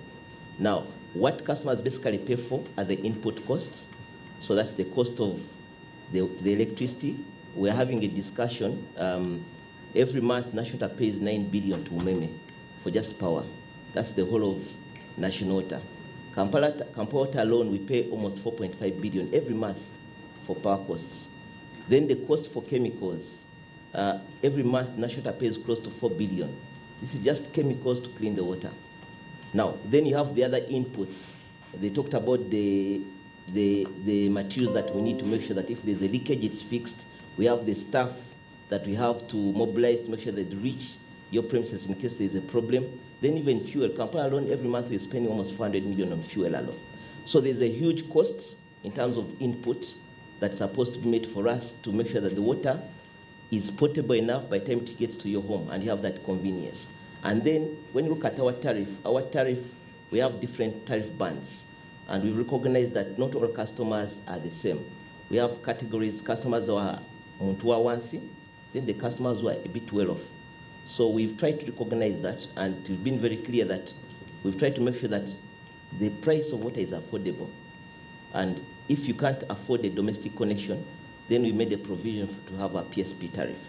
So a PSP tariff means that if you can't have water in your home, we're able to provide water at a public standpoint. And a jerry can of 20 liters is charged 25 shillings alone.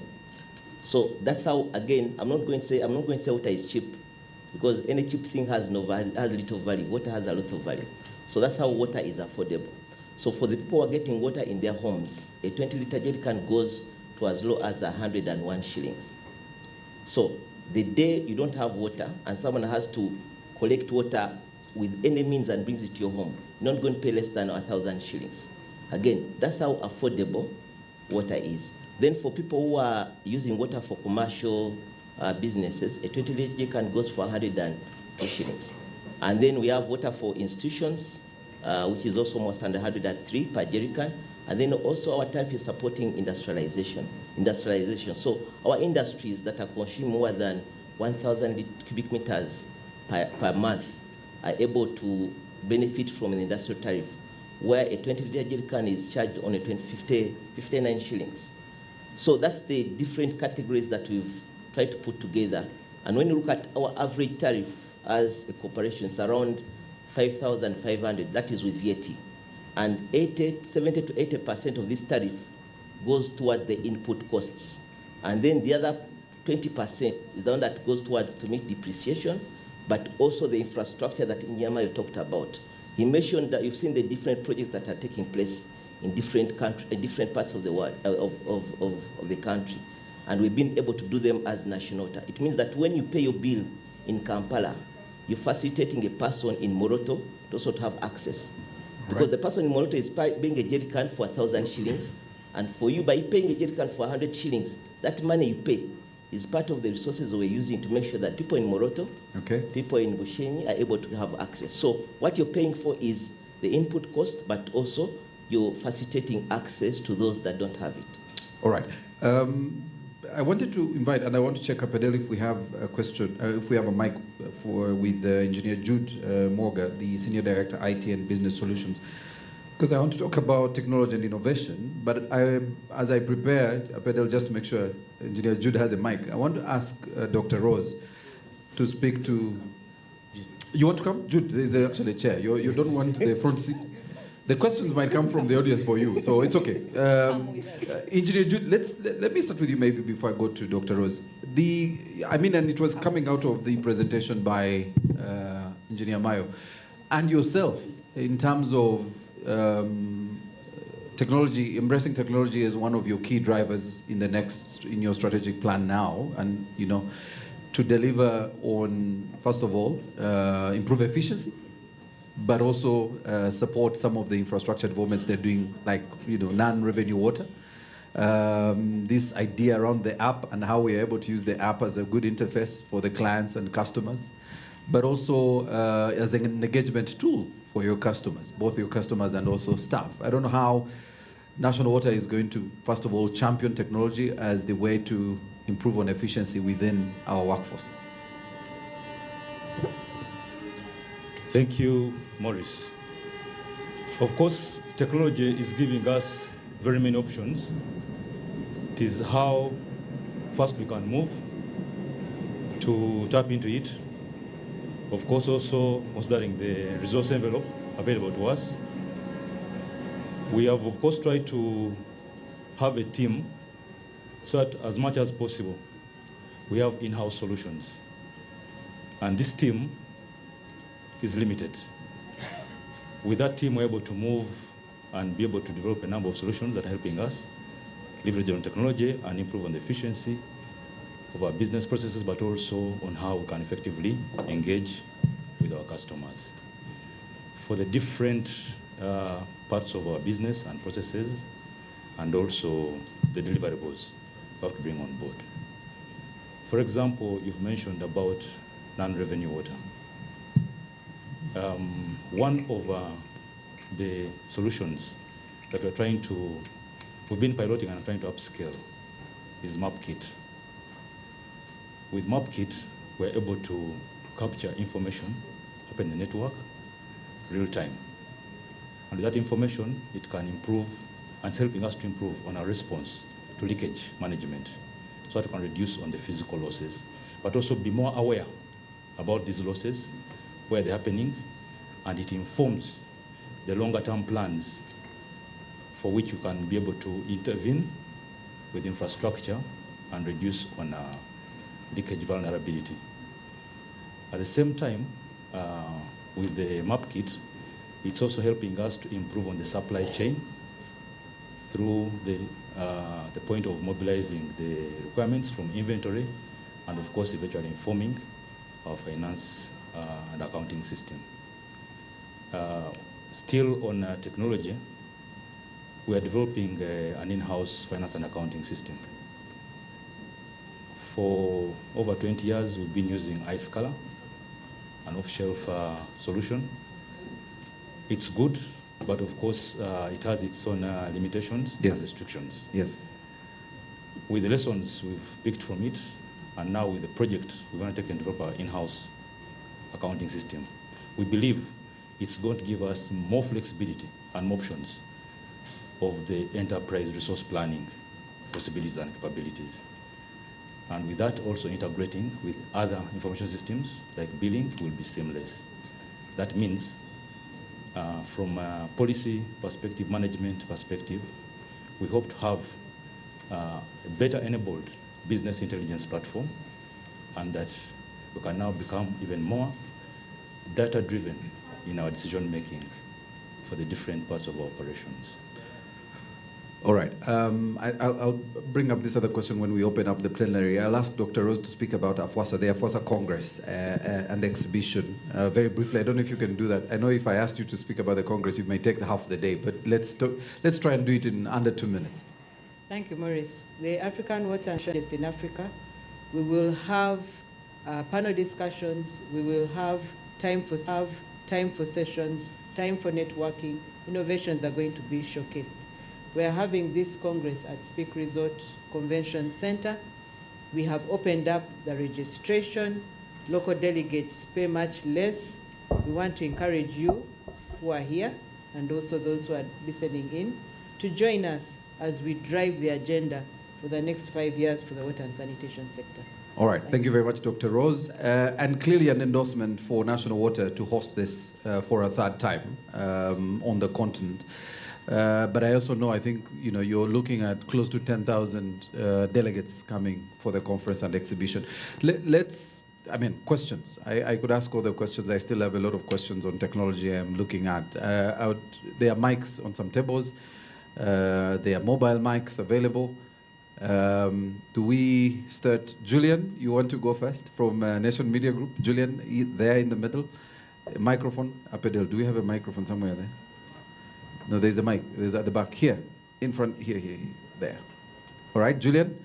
Keep it short. Julian Mwine, so you don't have to introduce yourself. Julian Mwine, Nation Media Group. Go ahead. Thanks, Maurice. And while Engineer Maya was speaking about expansion, I was wondering, it seems the expansion has to do with meeting current demand. And I'm thinking we have 10 new cities and you say 270-something urban centers in total. In this planning and strategic planning, is there like a future-proofing for the inevitable expansion and population growth in some of these cities? Because chances are, if you're planning for the 250,000 people in Mbarara now, there might be almost 1 million in 20 years. And every 10 years, you might have to keep expansion. I just wonder if there's something on the ground that is longer term. Great. Alex B. at Haire. Do I say PML Daily or do I say the Catholic Church? Or SC Villa? I don't know which one do you say. All right. Whatever you like. I also represent the Editors Guild. So, yes. Thank you. I took interest in Engineer Mayo's wonderful presentation. And Alex, stand. I'm told we want to see your I know I'm a short man. So in that presentation, the numbers, National Water hopes to cover up to 25 million Ugandans in the next 5 years. According to the disputed census report, the numbers in the disputed census report, we are about 45 million Ugandans. Yes. And I know that my very good friend, Engineer Dr. Silva Mugisha, is a very ambitious man. So how ambitious is it that in the next 5 years, you will want to cover up to almost only 51% of the population in Uganda? And remember that access to clean water, access to water is a right. Is a human right. Yes. It's a human right. Yes. All right. Good question. I think MD, that's your question. But engineer will have the first question from Julian on the numbers. I was privy to some information which is very exciting. That National Water, of course, the team have been doing some their own projections in terms of growth, but also. We know some statisticians have been looking at our population growth, and it does look like everyone was spot on in terms of the figure 45, since we are still saying it's disputed, but we'll have another conversation on that. Any other question? If I could take about 4, yes. Thank you, Maurice. Kutesa George Williams from Vision Group. Yes. I commend Engineer Mayo for the wonderful presentation, and Engineer Altaya for the great coverage in Kampala Metropolitan. The water supply reliability is good, and the quality of water supplied, because some time back it used to come at my place there where I stay. Where is that? That is Chirekadi. Yes. At times we could have it at night, and during the day it disappears. Then sometimes in the morning it comes when it is whitish or a bit mild, but it is no longer the story. But Engineer Mayo talked about the prepaid system. Yes.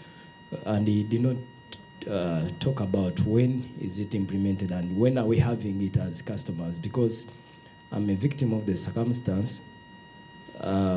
Some time back in March, I reported a defect after they came and took a meter reading, but I did not get a message that after bill reading.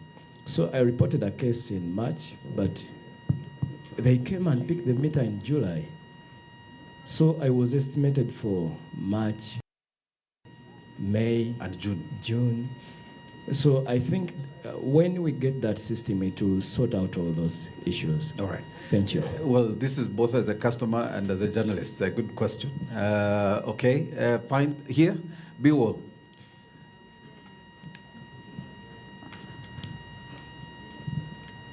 Thank you very much. The presentation was very elaborate, but quick issue. One, is it possible that in future we can have an external body also do this survey, because the survey that's done by National Water about National Water will probably be positive, right? And then two, amongst the challenges, I don't see anything on vandalism. Is it to say that National Water does not struggle with that? And if it does, do we have any numbers? And then finally, sometimes when National Water is, when they are fixing, pipes and things like that, sometimes they have to dig up roads. Are there conversations you have with UNRWA? Are there any harsh emails that are exchanged with UNRWA or telecoms? Thank you. All right. Thanks, Biwol. I think, Engineer Otayo, on the question of vandalism, you might be the biggest affected area, maybe. But Amayo can take the question on the interagency conversations that are being, All right. So let's start with Engineer Amayo. I told you, Engineer, your questions were coming. Okay, I will start with the first one. The issue of when we are doing these extensions, do you take care of the future population? Yes. We usually look at a design horizon of 20 years plus, because if we also do beyond, it's not good to plan for people who will be born 50 years from now, because the problem is that you will have sunk investment which could have done other things. So in the industrial practice, we look at 20 years design horizon. So we look at a population of 20 years ahead. Anything beyond that will be uneconomical. You will put big size of pipes, the water can't flow, the velocity will be too slow, and so on and so on. There is some engineering you need to do. So the practice is 20 years. Now for the cities, these 10 cities, which are already here, have been established, already there's a lot of interventions going in Kampala. We in the presentation, you saw Arua, a new water plant was built. Gulu, we are doing something. I talked about Lira, where we're already doing a study. Mbarara, we are getting water from Kagera.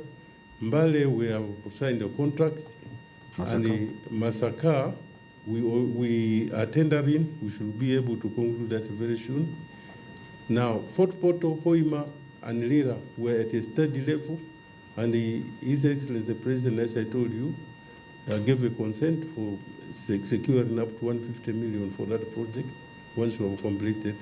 The missing gap now is Jinja. I'm talking about the cities, and then Soroti and Moroto. The other 5 cities are still in the waiting. I think they are still in the pipeline, but those 10. So the 3, we're trying to engage other partners to develop water system for greater Jinja. And when we do Jinja, we'll be focusing on Iganga. There are already some interventions improving water supply of Jinja so that we increase water going to Iganga, Kamuli. That one is about to be completed. But we need a bigger intervention, which should be able to look beyond. And also Soroti, we're looking at that, and Moroto.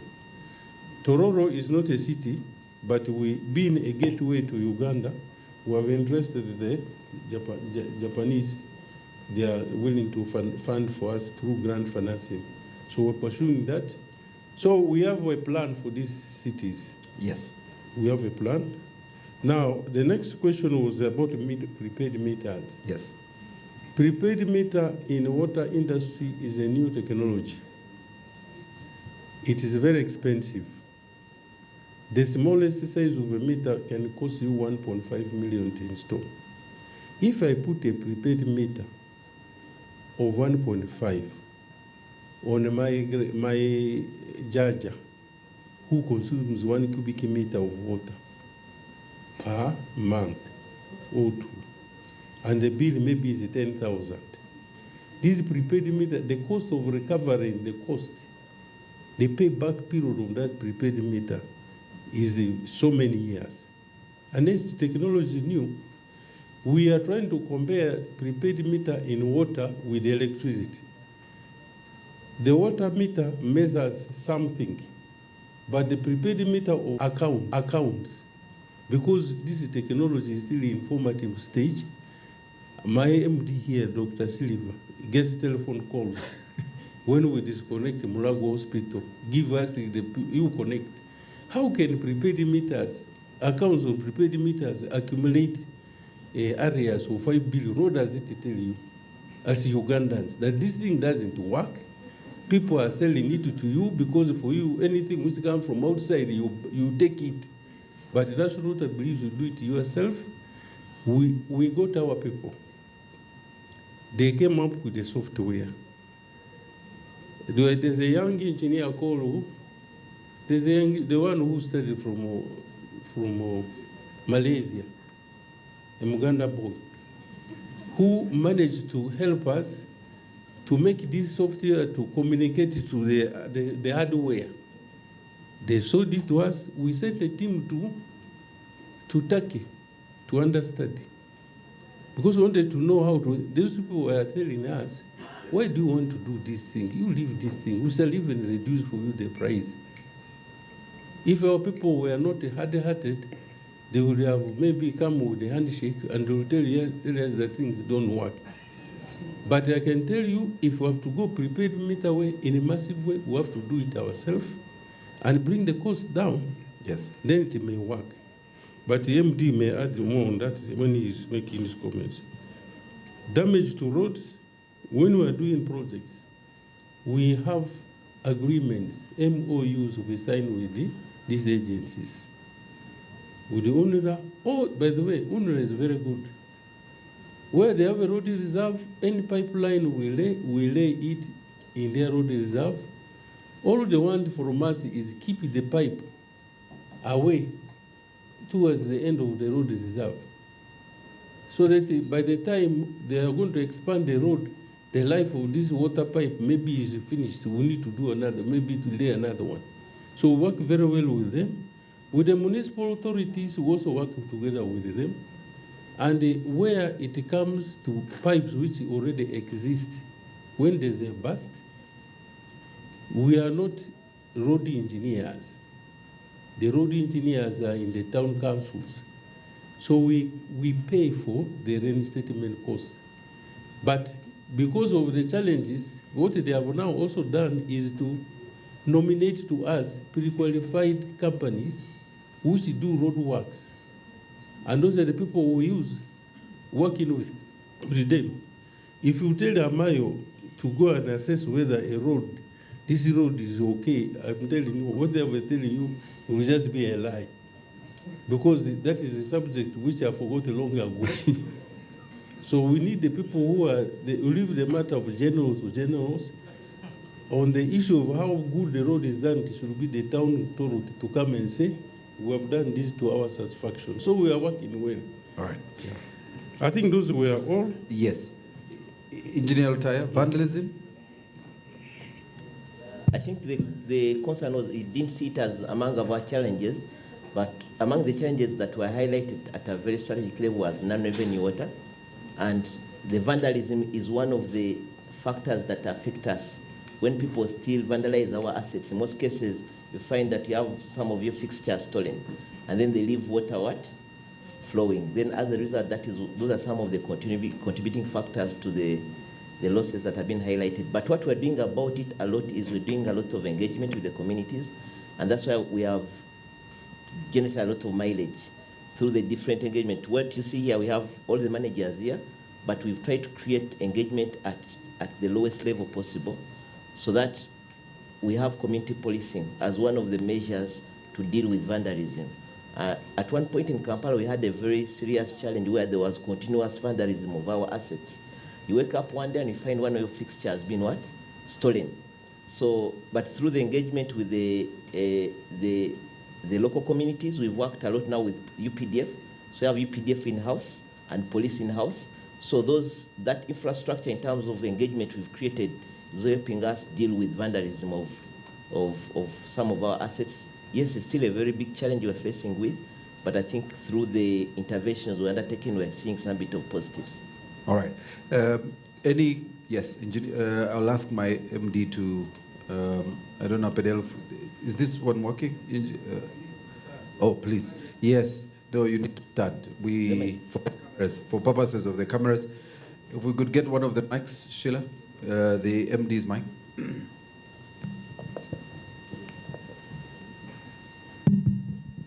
Okay, sorry, I thought I shouldn't speak while sitting here.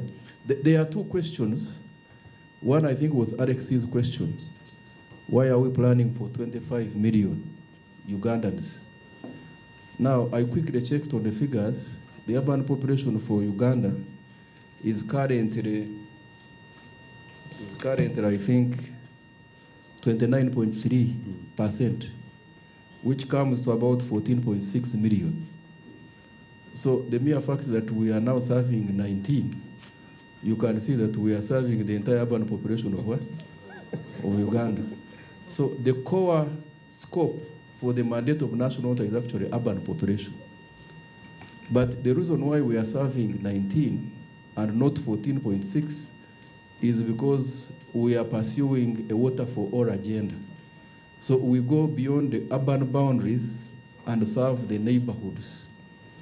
And so when you see us targeting the 25, in Uganda they call it what? Okweto minkiriza. We are trying to go beyond the mandate we are supposed to what? To serve. So I think this should deserve a clap because we are doing much more than what we are supposed to what? To do.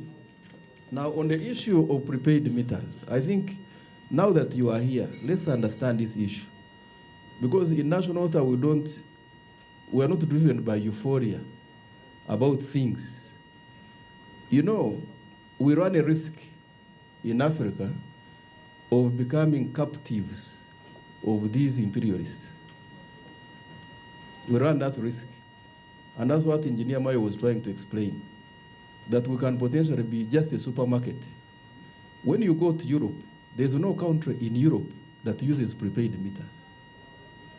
But there are industries in Europe manufacturing prepaid what? Meters. So if you go to those good utilities in the Netherlands, in UK, in Germany, and they are not using prepaid meters, but they are manufacturing prepaid meters, they are manufacturing them for who? For people who can't think, for people who can't evaluate their needs properly. What is the use of a prepaid meter? The use of a prepaid meter is to help you to achieve 100% correction efficiency. What are we achieving now? 98%. When we bill the customers, we collect 98% and beyond of what we have billed. So what is this? What is the value addition at the end of a prepaid meter? They tell us convenience. Which convenience? That we don't want to see your staff around. But the African, the DNA of an African is to steal. So when you put a prepaid, when these meters, and we have a lot of experience, you put a meter and the customers will just install a bypass behind. And consume water free. So I think those who are pushing us to have prepaid meters, they want us to put our hands off so that they can bypass our what? Our meters. So because of being who we are, we still know that even if we put prepaid meters, we still have to send people to go and check what is happening. What is happening there. So the advantage you would get by eliminating a human being from visiting, you will not achieve it because you still want to go and check this person who can potentially steal, bypass your what? Your meter. So you still have to maintain these guys. Two, there's a huge technology risk, and we experienced it recently. These prepaid meters they have told you, which are serving the urban poor, when we got a hack, they were also hacked. So the system did what? Just collapsed.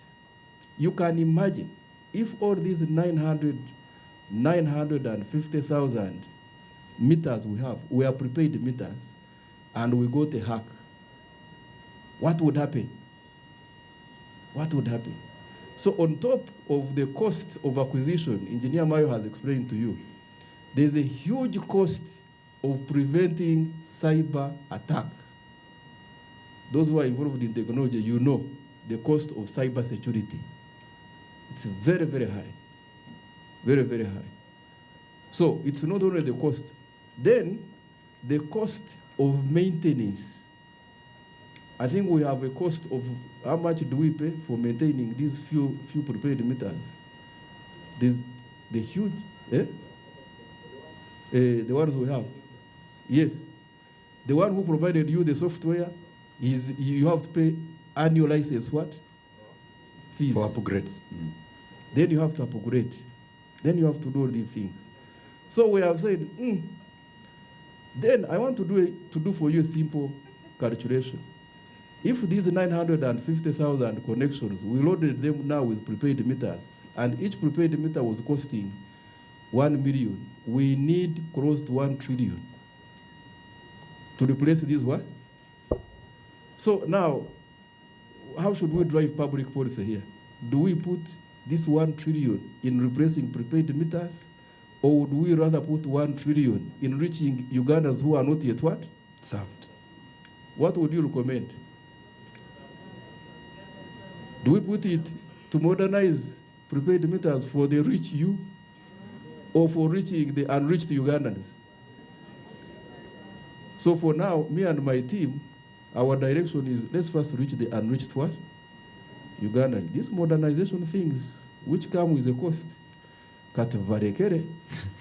when you come, you can take that one up and you see how you work with Ugandans. All right. So for now, that's really our strategic direction.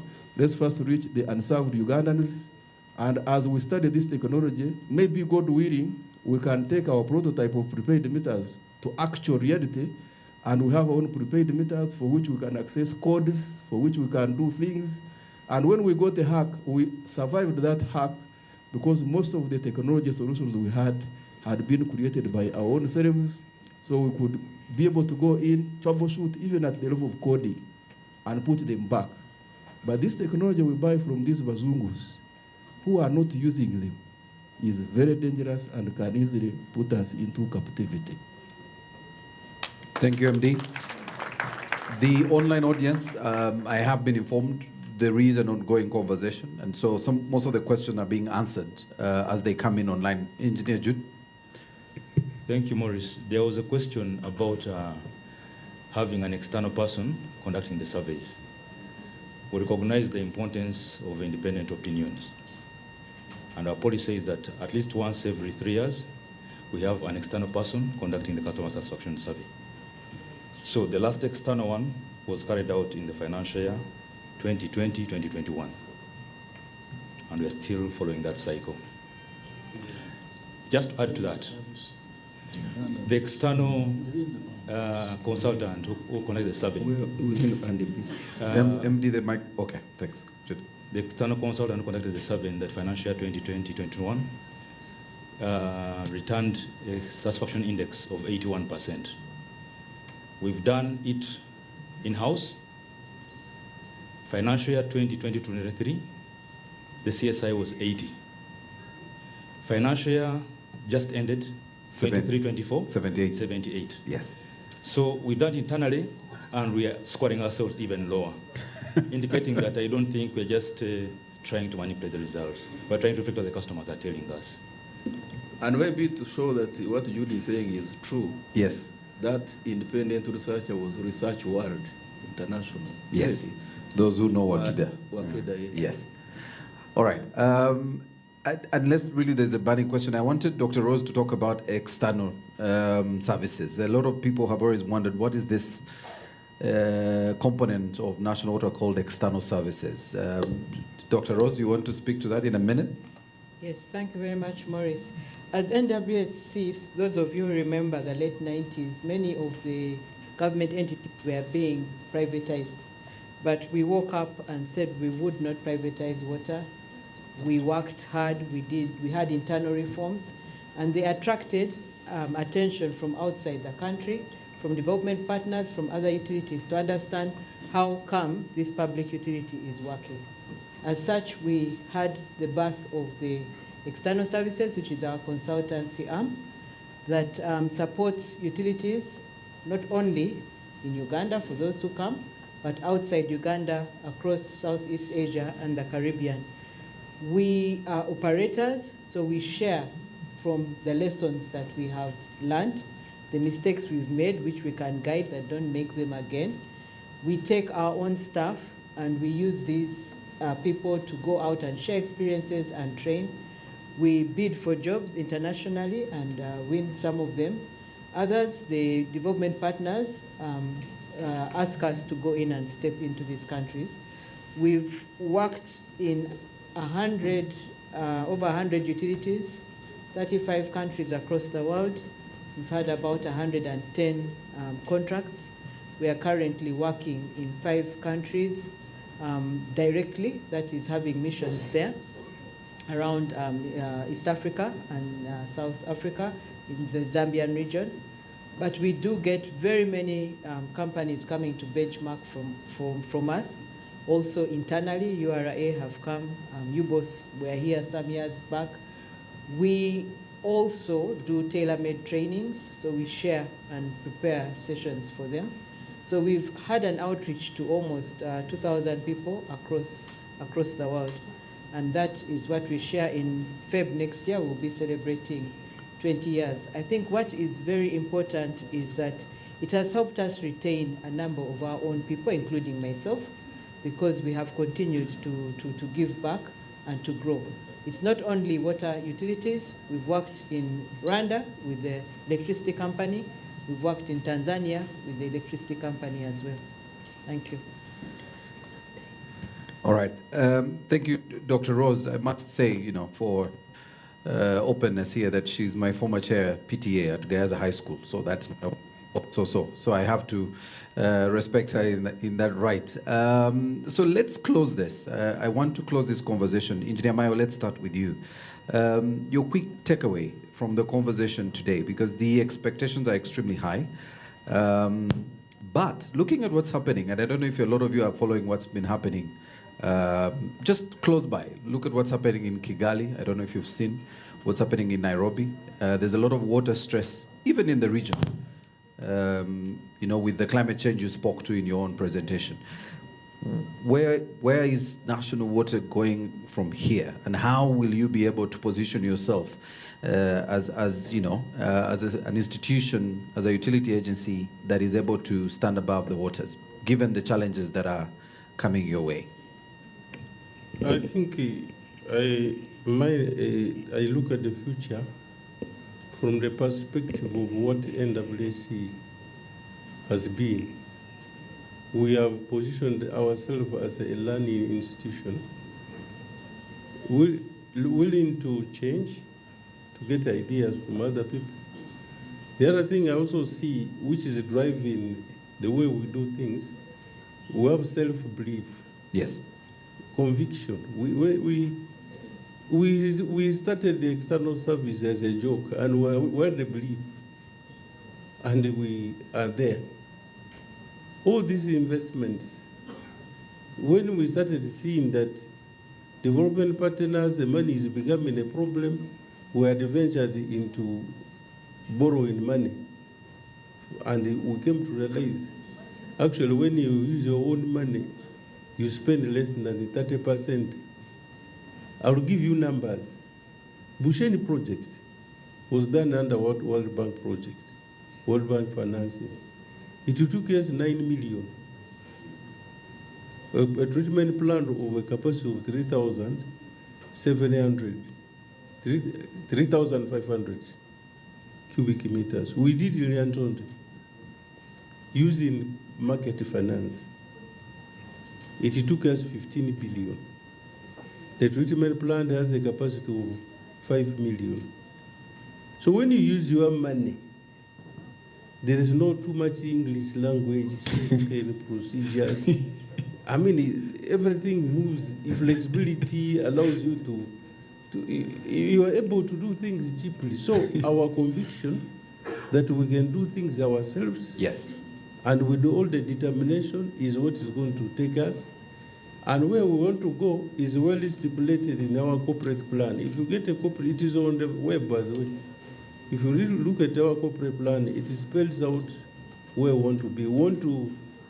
Our outlook is to be a vibrant, yes, robust institution financially, technically, but based on a very sound foundation of empowered people.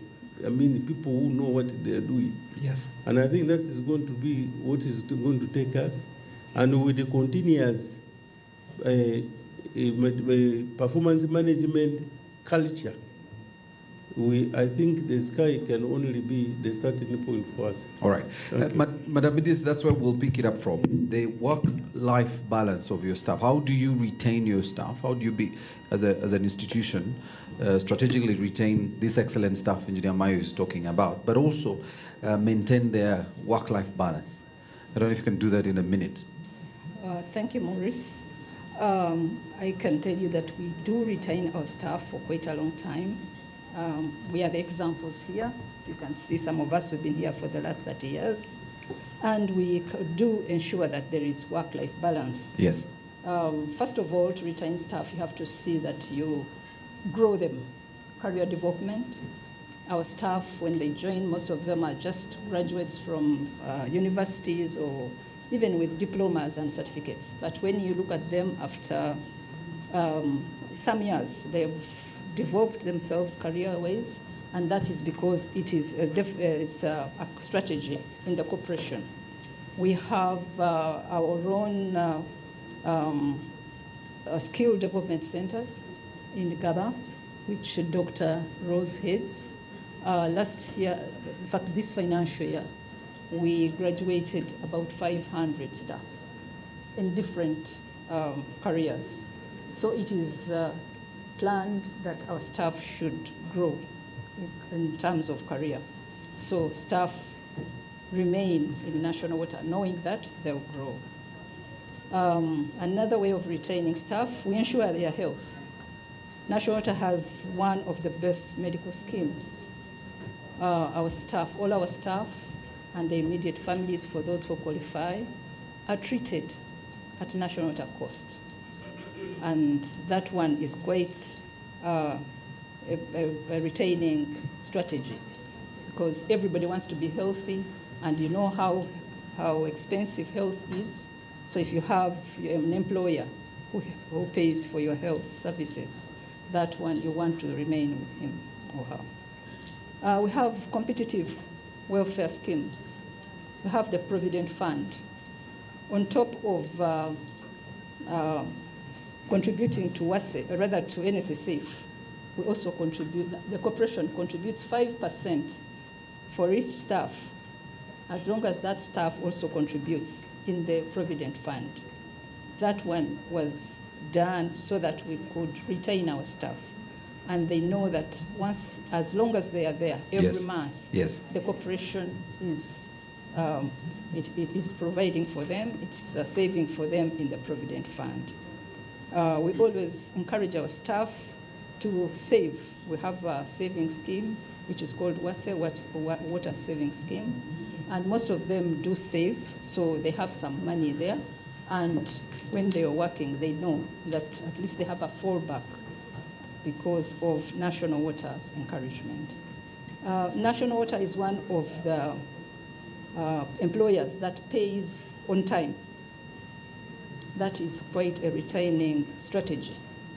That one was witnessed mostly when we had COVID. Yes. Most of the companies either laid off staff or they didn't pay for some months, but there is no month that a National Water staff went without salary, which is quite motivating, and it's one of the retention measures. We put aside most of the things, but we ensured that our staff were provided for, they paid their salaries. Work-life balance. We know that for every staff to work and know that he's recognized and also have time for his own planning, you have to give leave. And National Water complies to the Employment Act, and our staff get leave. On top of that, our leave is even better. We realize that the staff who are aging, who need to retire soon, the ones who are 40 years and above, we have modified the leave in the Employment Act to 40 days, so they have time to go, rewind, recharge, and plan. We have different types of leave, compassionate leave for our staff who have issues, who maybe have lost a relative or so. We give them compassionate leave. We have maternity leave for the mothers, which is according to the Employment Act. But also, we have modified our own HR manual to put the flexible working hours for the breastfeeding mothers. So that one is unique. Other places might not have it, but we give 2 hours for our breastfeeding mothers. You either come in 2 hours late or go 2 hours a bit early to go and take care of your baby. Okay. But on top of that, we are also encouraging staff to do physical exercises at least once or twice a week. All areas, including head office, we do physical exercise to ensure that our staff are healthy. You can see all of us here are quite healthy, to ensure that we have a work-life balance. It's not about work, and work, because we know that work alone will just break us down. All right. I will now turn to Jude, Engineer Lutaya, and Dr. Rose in 30 seconds each. We must conclude this. We don't want to keep people longer here, so I'll start with you. Where do we go from here? What are the, strategic direction for business solutions and technology at National Water? Thank you, Maurice. Technology is giving us options. We have to leverage on it to improve on our efficiency, but we have to choose wisely. Everybody is selling something, even what you don't need. And I think that is what we need to pay a very close eye to just make sure that we're able to listen and take on just what we need.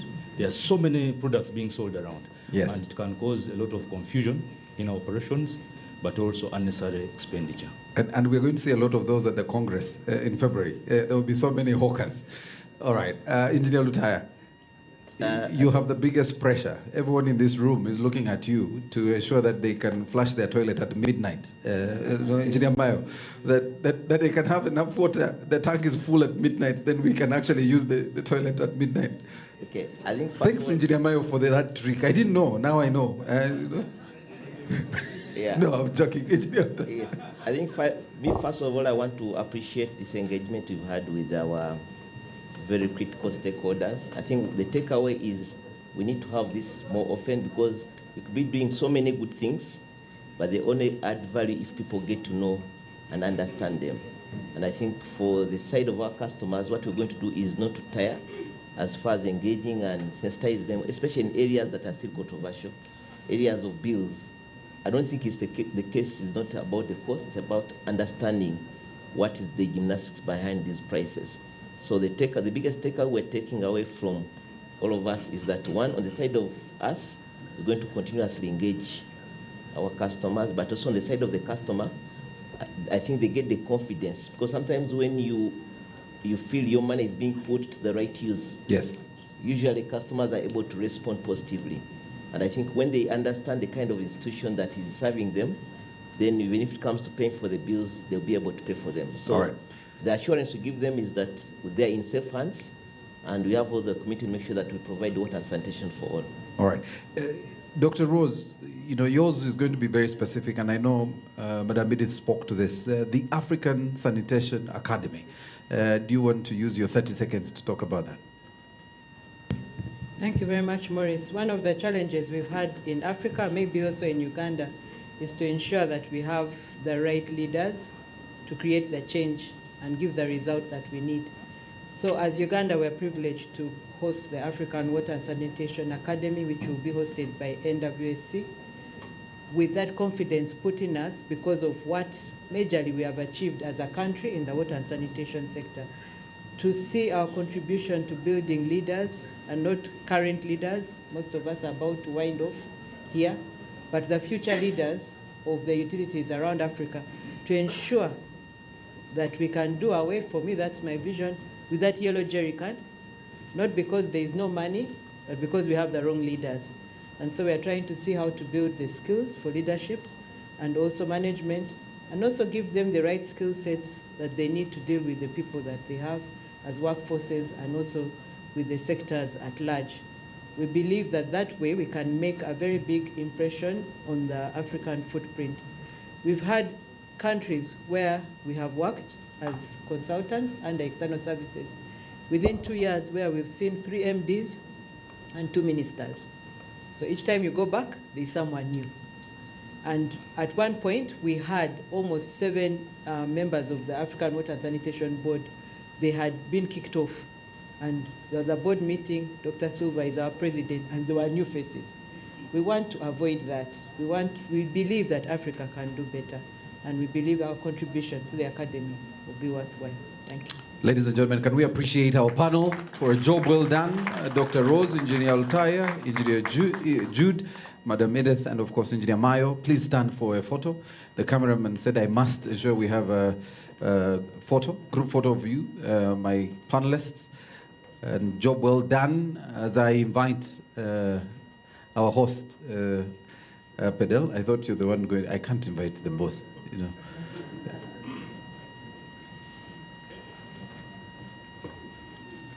Thank you very much for this conversation. I would now like to take the opportunity to invite the MD of National Water, Dr. Engineer Silva Mujisha, to come and address us. Thank you. Welcome, MD.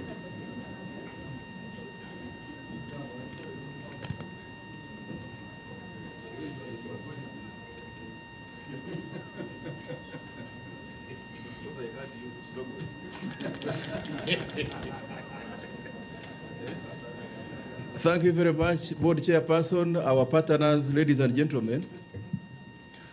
I think this was great. Ladies and gentlemen, we called you here to tell you what we do so that we can move in sync. And I think as far as we are concerned, we did quite a lot of work to achieve that one. So I think we should clap for the team, Amayo and the panel who helped us to do this. Maybe what they didn't tell you, we've just had our final accounts approved by the board and audited already with an unmodified opinion, and we were able to register a surplus before depreciation of 142 billion, up from 131 billion. And we also registered the surplus for the year, those two things are different, of 60 billion, up from 41 billion. So that is what was audited and confirmed by the auditors. Now, we run a risk of those who don't know finance to say that, so why do you have problems of money? We have problems of money because our accounting system is on an accrual basis, meaning that when we bill, when we invoice, we capture that as income. And so it plays a significant role on our income and expenditure statement. Now, if it's not corrected, as all of you know, we are working very hard to make sure government pays us. We are working hard to make sure the other people also pay us, although it is much better on the other people, non-government customers, would of course improve our cash flow statement. So, but as far as our books of accounts, they are very, very positive. We are a very good going concern, and for that we are very, very proud of that.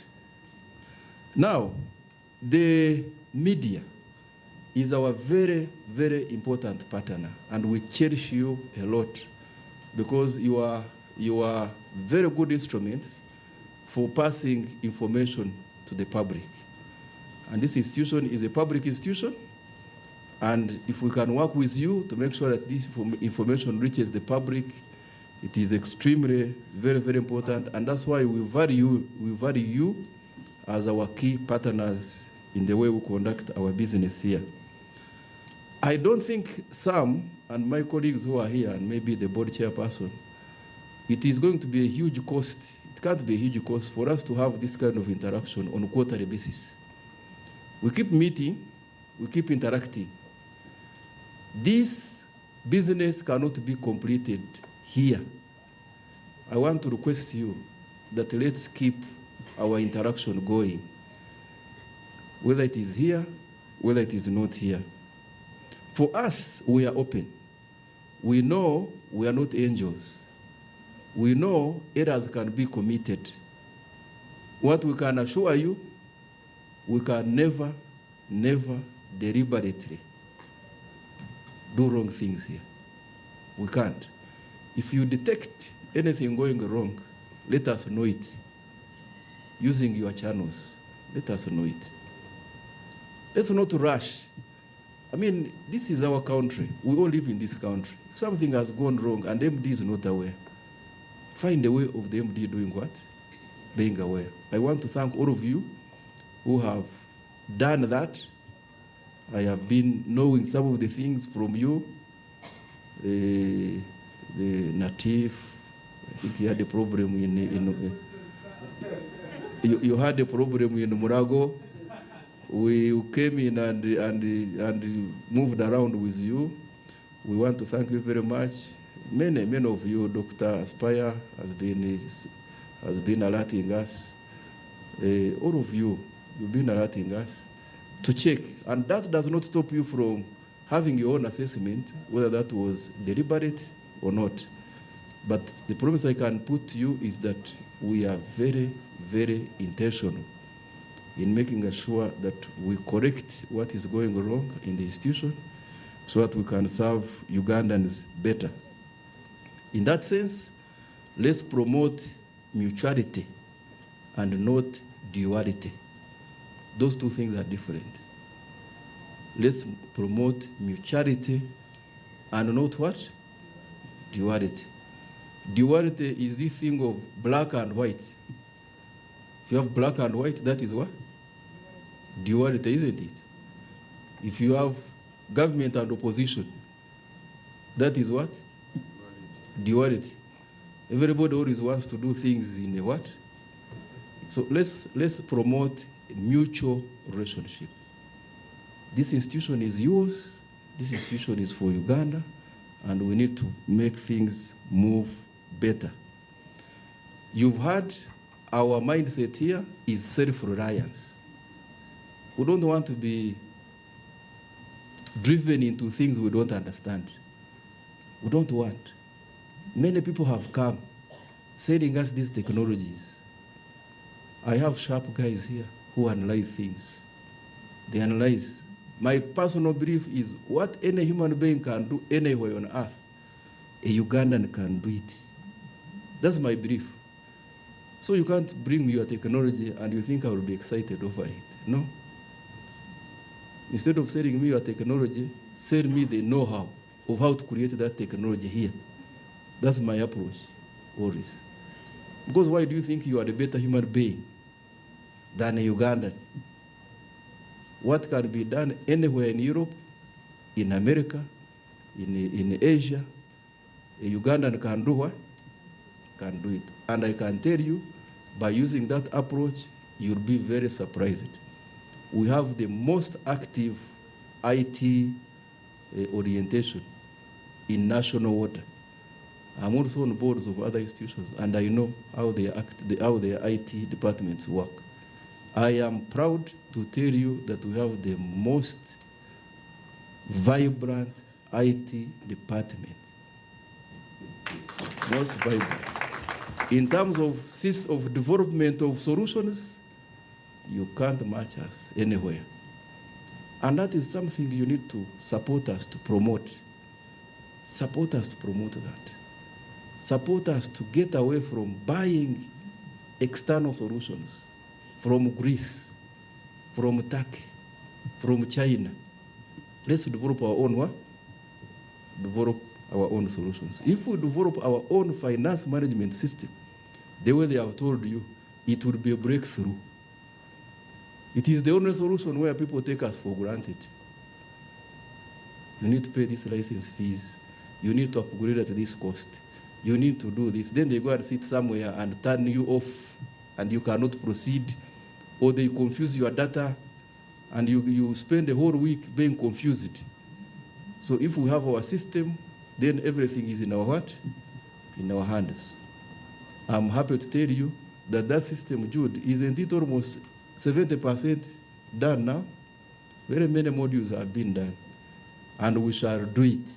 We shall do it and have our own capacity. Finally, I want to leave you with an assignment. This water which is unregistered, when you are in bars at 3 o'clock, that water you use to susu is not registered. That's the problem. When you wake up at night and you ease yourself, that water is not registered. The problem is you are few people who are enjoying that privilege. The majority of Ugandans are not doing what? Enjoying that. The people out there, they are very enthusiastic to sell us technology, which they claim can remove this. Our gut feeling, we know it cannot do what? Remove it. So how do we solve that dilemma? We are thinking, but you go and also do what? And go and think. Go and think also. There are some who says we can sell you flow enhancement gadgets. So that for every meter, we buy a gadget, which we put there so that when you ease yourself at night, it increases the flow. So that the meter can what? So there are those ideas. For us, we are still very cautious whether that works, because we know what they do in their countries. Fortunately, that's the only advantage we have. We know what they do. We know what they do. So what would be your approach to that? Do we go technology, and which is not clear, or do we use other mechanisms? I leave it to you to see, to propose. You propose that one. So that this approximately 10 to 15% loss we get from that, because that's what research has shown. We are now going to commission another research, because that research was done about 10 years ago. We are now going to commission another one using a bigger sample, and we get the real metric. How much do we lose in that one? And it is easy to do, especially if you have the brain to use. It's quite easy to do. Quite laborious, but you can do it and know the figure that you are losing. So if we know it, what do we do about it? Discuss. That's the assignment I give you. On this note, can I call upon the chairman of the Board of National Water, whom all of you are aware of. I think you know this man very well. He used to be in charge of a very complicated type of engineering, but now he's in water engineering. Thank you very much, Chairman.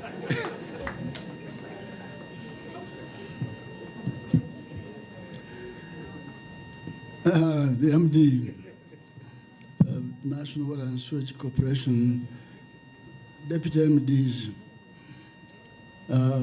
my wonderful staff of National Water who are still around, the super echelon from the press, led by Morris, my son whom I had lost for some time and only saw him today. All of you stakeholders who are here, good evening. I'm so happy to see many of you that I have not seen for a long time. When I was in the other side of National Water, I used to have a collection of you, and I'm glad we have found each other. But maybe that admiration will be discussed at another forum. Otherwise, I want to thank you, National Water, for organizing this Baraza and calling on our dear friends. You media people are very dear to us. We know without you, the public will be left in a vacuum. But your presence and contribution to asking questions, pointed questions, is really enriching. I really want to inform you that I've been here almost 4 years. But National Water is an institution which is unique in its making, in its functioning, in what they do. Literally, I don't want to isolate and say this department is super over the other one. They all work together to produce that good which comes out of National Water. I've traveled in many countries ever since I've been here. I used to travel in many when I was in the other side. But literally, when I say I'm from National Water, they really take a sigh of relief. They know I come from a reputable institution. So I'm proud of you, National Water. And Ugandans should actually be proud because ever since I came, I've been looking through the provisions of the law, the vision and so forth, and this institution lives to the letter. Yes, challenges are there. We don't have enough money. Yeah, I know the MD has shown you figures and say the profitability is this, but that's not enough to develop all the infrastructure we need across this country. So this is why we go out to search for money from friendly sources and make sure we deliver that improved quality water that you deserve. I want to implore Ugandans to be proud and take our water seriously. That the water you get through our pipes is not what some people say, God provided us that water. Why do you even charge us? All that explanation that goes into delivery of that water has been given to you tonight, and I'm sure it's not the first time, because we had a Baraza sometime about more than a year ago, and I want to repeat the appeal made by the MD. I hope we make this Baraza as often as is possible to get you here and stay with us the length of time. Of course, it's costly because some of you maybe would have been flying out to different parts of East Africa or different parts of the world to source for that special headline. I don't know what the headline will be tomorrow on New Vision or Monitor, but we shall see. We shall see. So thank you very much. Live long, you fellow Ugandans, your fellow Ugandans. And like Maurice said, he's a good customer of our product. I hope others can also profess to be our good customers. I try to be the good customer too, to my own product. God bless you, and look forward to seeing you again, and remain smiling. See you.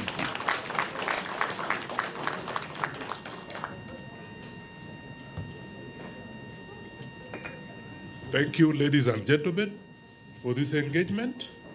I have a few announcements to make. For all the engineers who are here, there is an exercise we did the other time. Sam, does Natif... Natif wanted to ask a strategic question. A strategic question? Yes.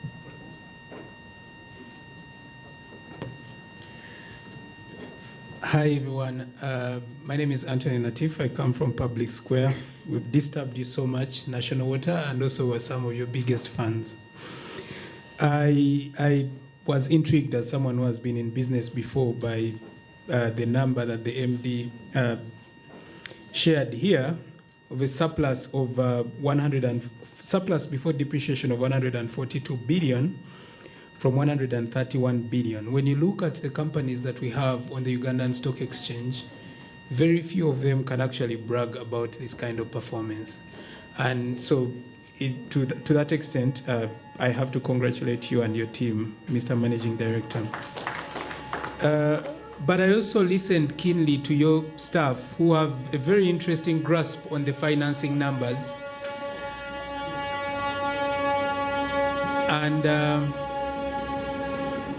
And most of their conversations and worries and anxiety was around financing. And then you also talked about pushing out colonialists from our spaces. So then my question becomes, given how strong your performance is, and I do not know really whether you look at yourself as a public utility entity, or some sort of corporate entity that provides a public good, that's entirely up to you. I'm curious as to why you don't issue a corporate bond and then get Ugandans to actually benefit from the strong performance you have, and you also keep the money in-house. So basically, instead of sending whatever money you get in terms of interest to colonial masters, you actually give it to Ugandans, because your performance can actually support this. If you were to run on the stock exchange, your performance would probably put you at number 3, which is very impressive. As public sphere, this is something we would actually support in terms of publicity, because it puts money back into your customers' pockets. So it's a self-enriching, positive reinforcement cycle, I suggest, Mr. Managing Director. Otherwise, congratulations, sir, to you and your team, and I appreciate that you now have these engagements with the public. That's a very good question, Natif. It's an idea we're always contemplating. There are many things we have to collaborate with government on, of course, because that number, as I told you, it is on an accrual basis, meaning that you have to be sure of the payment behavior of your what? Of your customers. The biggest, we don't have problems with non-government consumers, because our debt age with non-government and Kampala, that's why I want to thank Mahmoud here. The debt age or days receivable ratio for Kampala is 2.1 months, meaning that it takes 2.1 months to have the bill what? Paid. That's quite very good, very strong as far as water utility management is concerned. We have an issue with government where the debt age is over 12 months. Now, if we are to look into this corporate bond, we would have to have a very good understanding with government. We are actually exploring a very smart way of working with government to issue it on our behalf. If government issues it on our behalf, we can have an understanding with them that we have to net off any outstanding what? Bill. So, and I discussed with the PSST already, and it's a conversation we can easily have, and I don't think they would have a problem, because we would have offloaded a lot of things from them. With Johnson Amayo here and my technical team, we had already contemplated that if we got that money, if, for example, we got 700 billion, we can restructure the current loan of about 160 billion into long-term financing through that corporate bond, which we issue in consultation with government. And we have a pipeline of over 40 small projects. These places like Apache, Kaveramaido, we can potentially put a water treatment plant in Apache at 5 billion. That can easily work. Kaveramaido. Why would Kaveramaido be getting water from Awoja swamp in Soroti? We can potentially insert a treatment plant in where? In Kaveramaido. All these places, so we can think of a strong water supply enhancement strategy using a long-term financing instrument like that corporate bond. But it has to be done in consultation or maybe issued by government with a proper performance what? Agreement with them. So let's kick off the conversation in your different platforms, and I think we should be able to pick it up then from there and see how we can what? How can we move forward. So I want to thank you very much once again, ladies and gentlemen. Let's keep these very professional conversations running. Even this thing of the meters, please, I encourage you to come to Amayo, come to Jude, understand that issue better. I will tell you a simple solution, for example. For example, if we discovered that we are losing our research, properly done, reviewed by an external party, has confirmed that we are losing, for example, 10%. Would we rather go to buy expensive technology of those Europeans, which we don't know whether it will reduce it? Or can we rather index by maybe starting with 5%? So let's index it through a computation, and the law allows for that, rather than going into technology which is costly and you don't know the results it is going to do what? To give you. So these are conversations we need to have, and whenever we're having this conversation, take it away from yourself. Don't say, if they did this, my bill would be like this. No, no, no, no. Mind about a Ugandan who has not yet got what? Mind about that. That's the best way you will go to heaven. I thank you very much.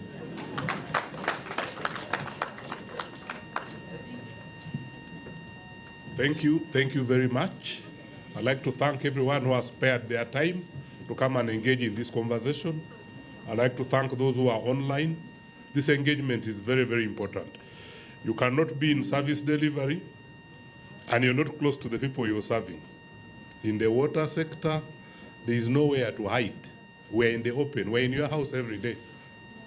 At least the water should be in your house every day. So we have nowhere to hide. So we have open systems. As the MD said, we commit to have quarterly engagements of this nature.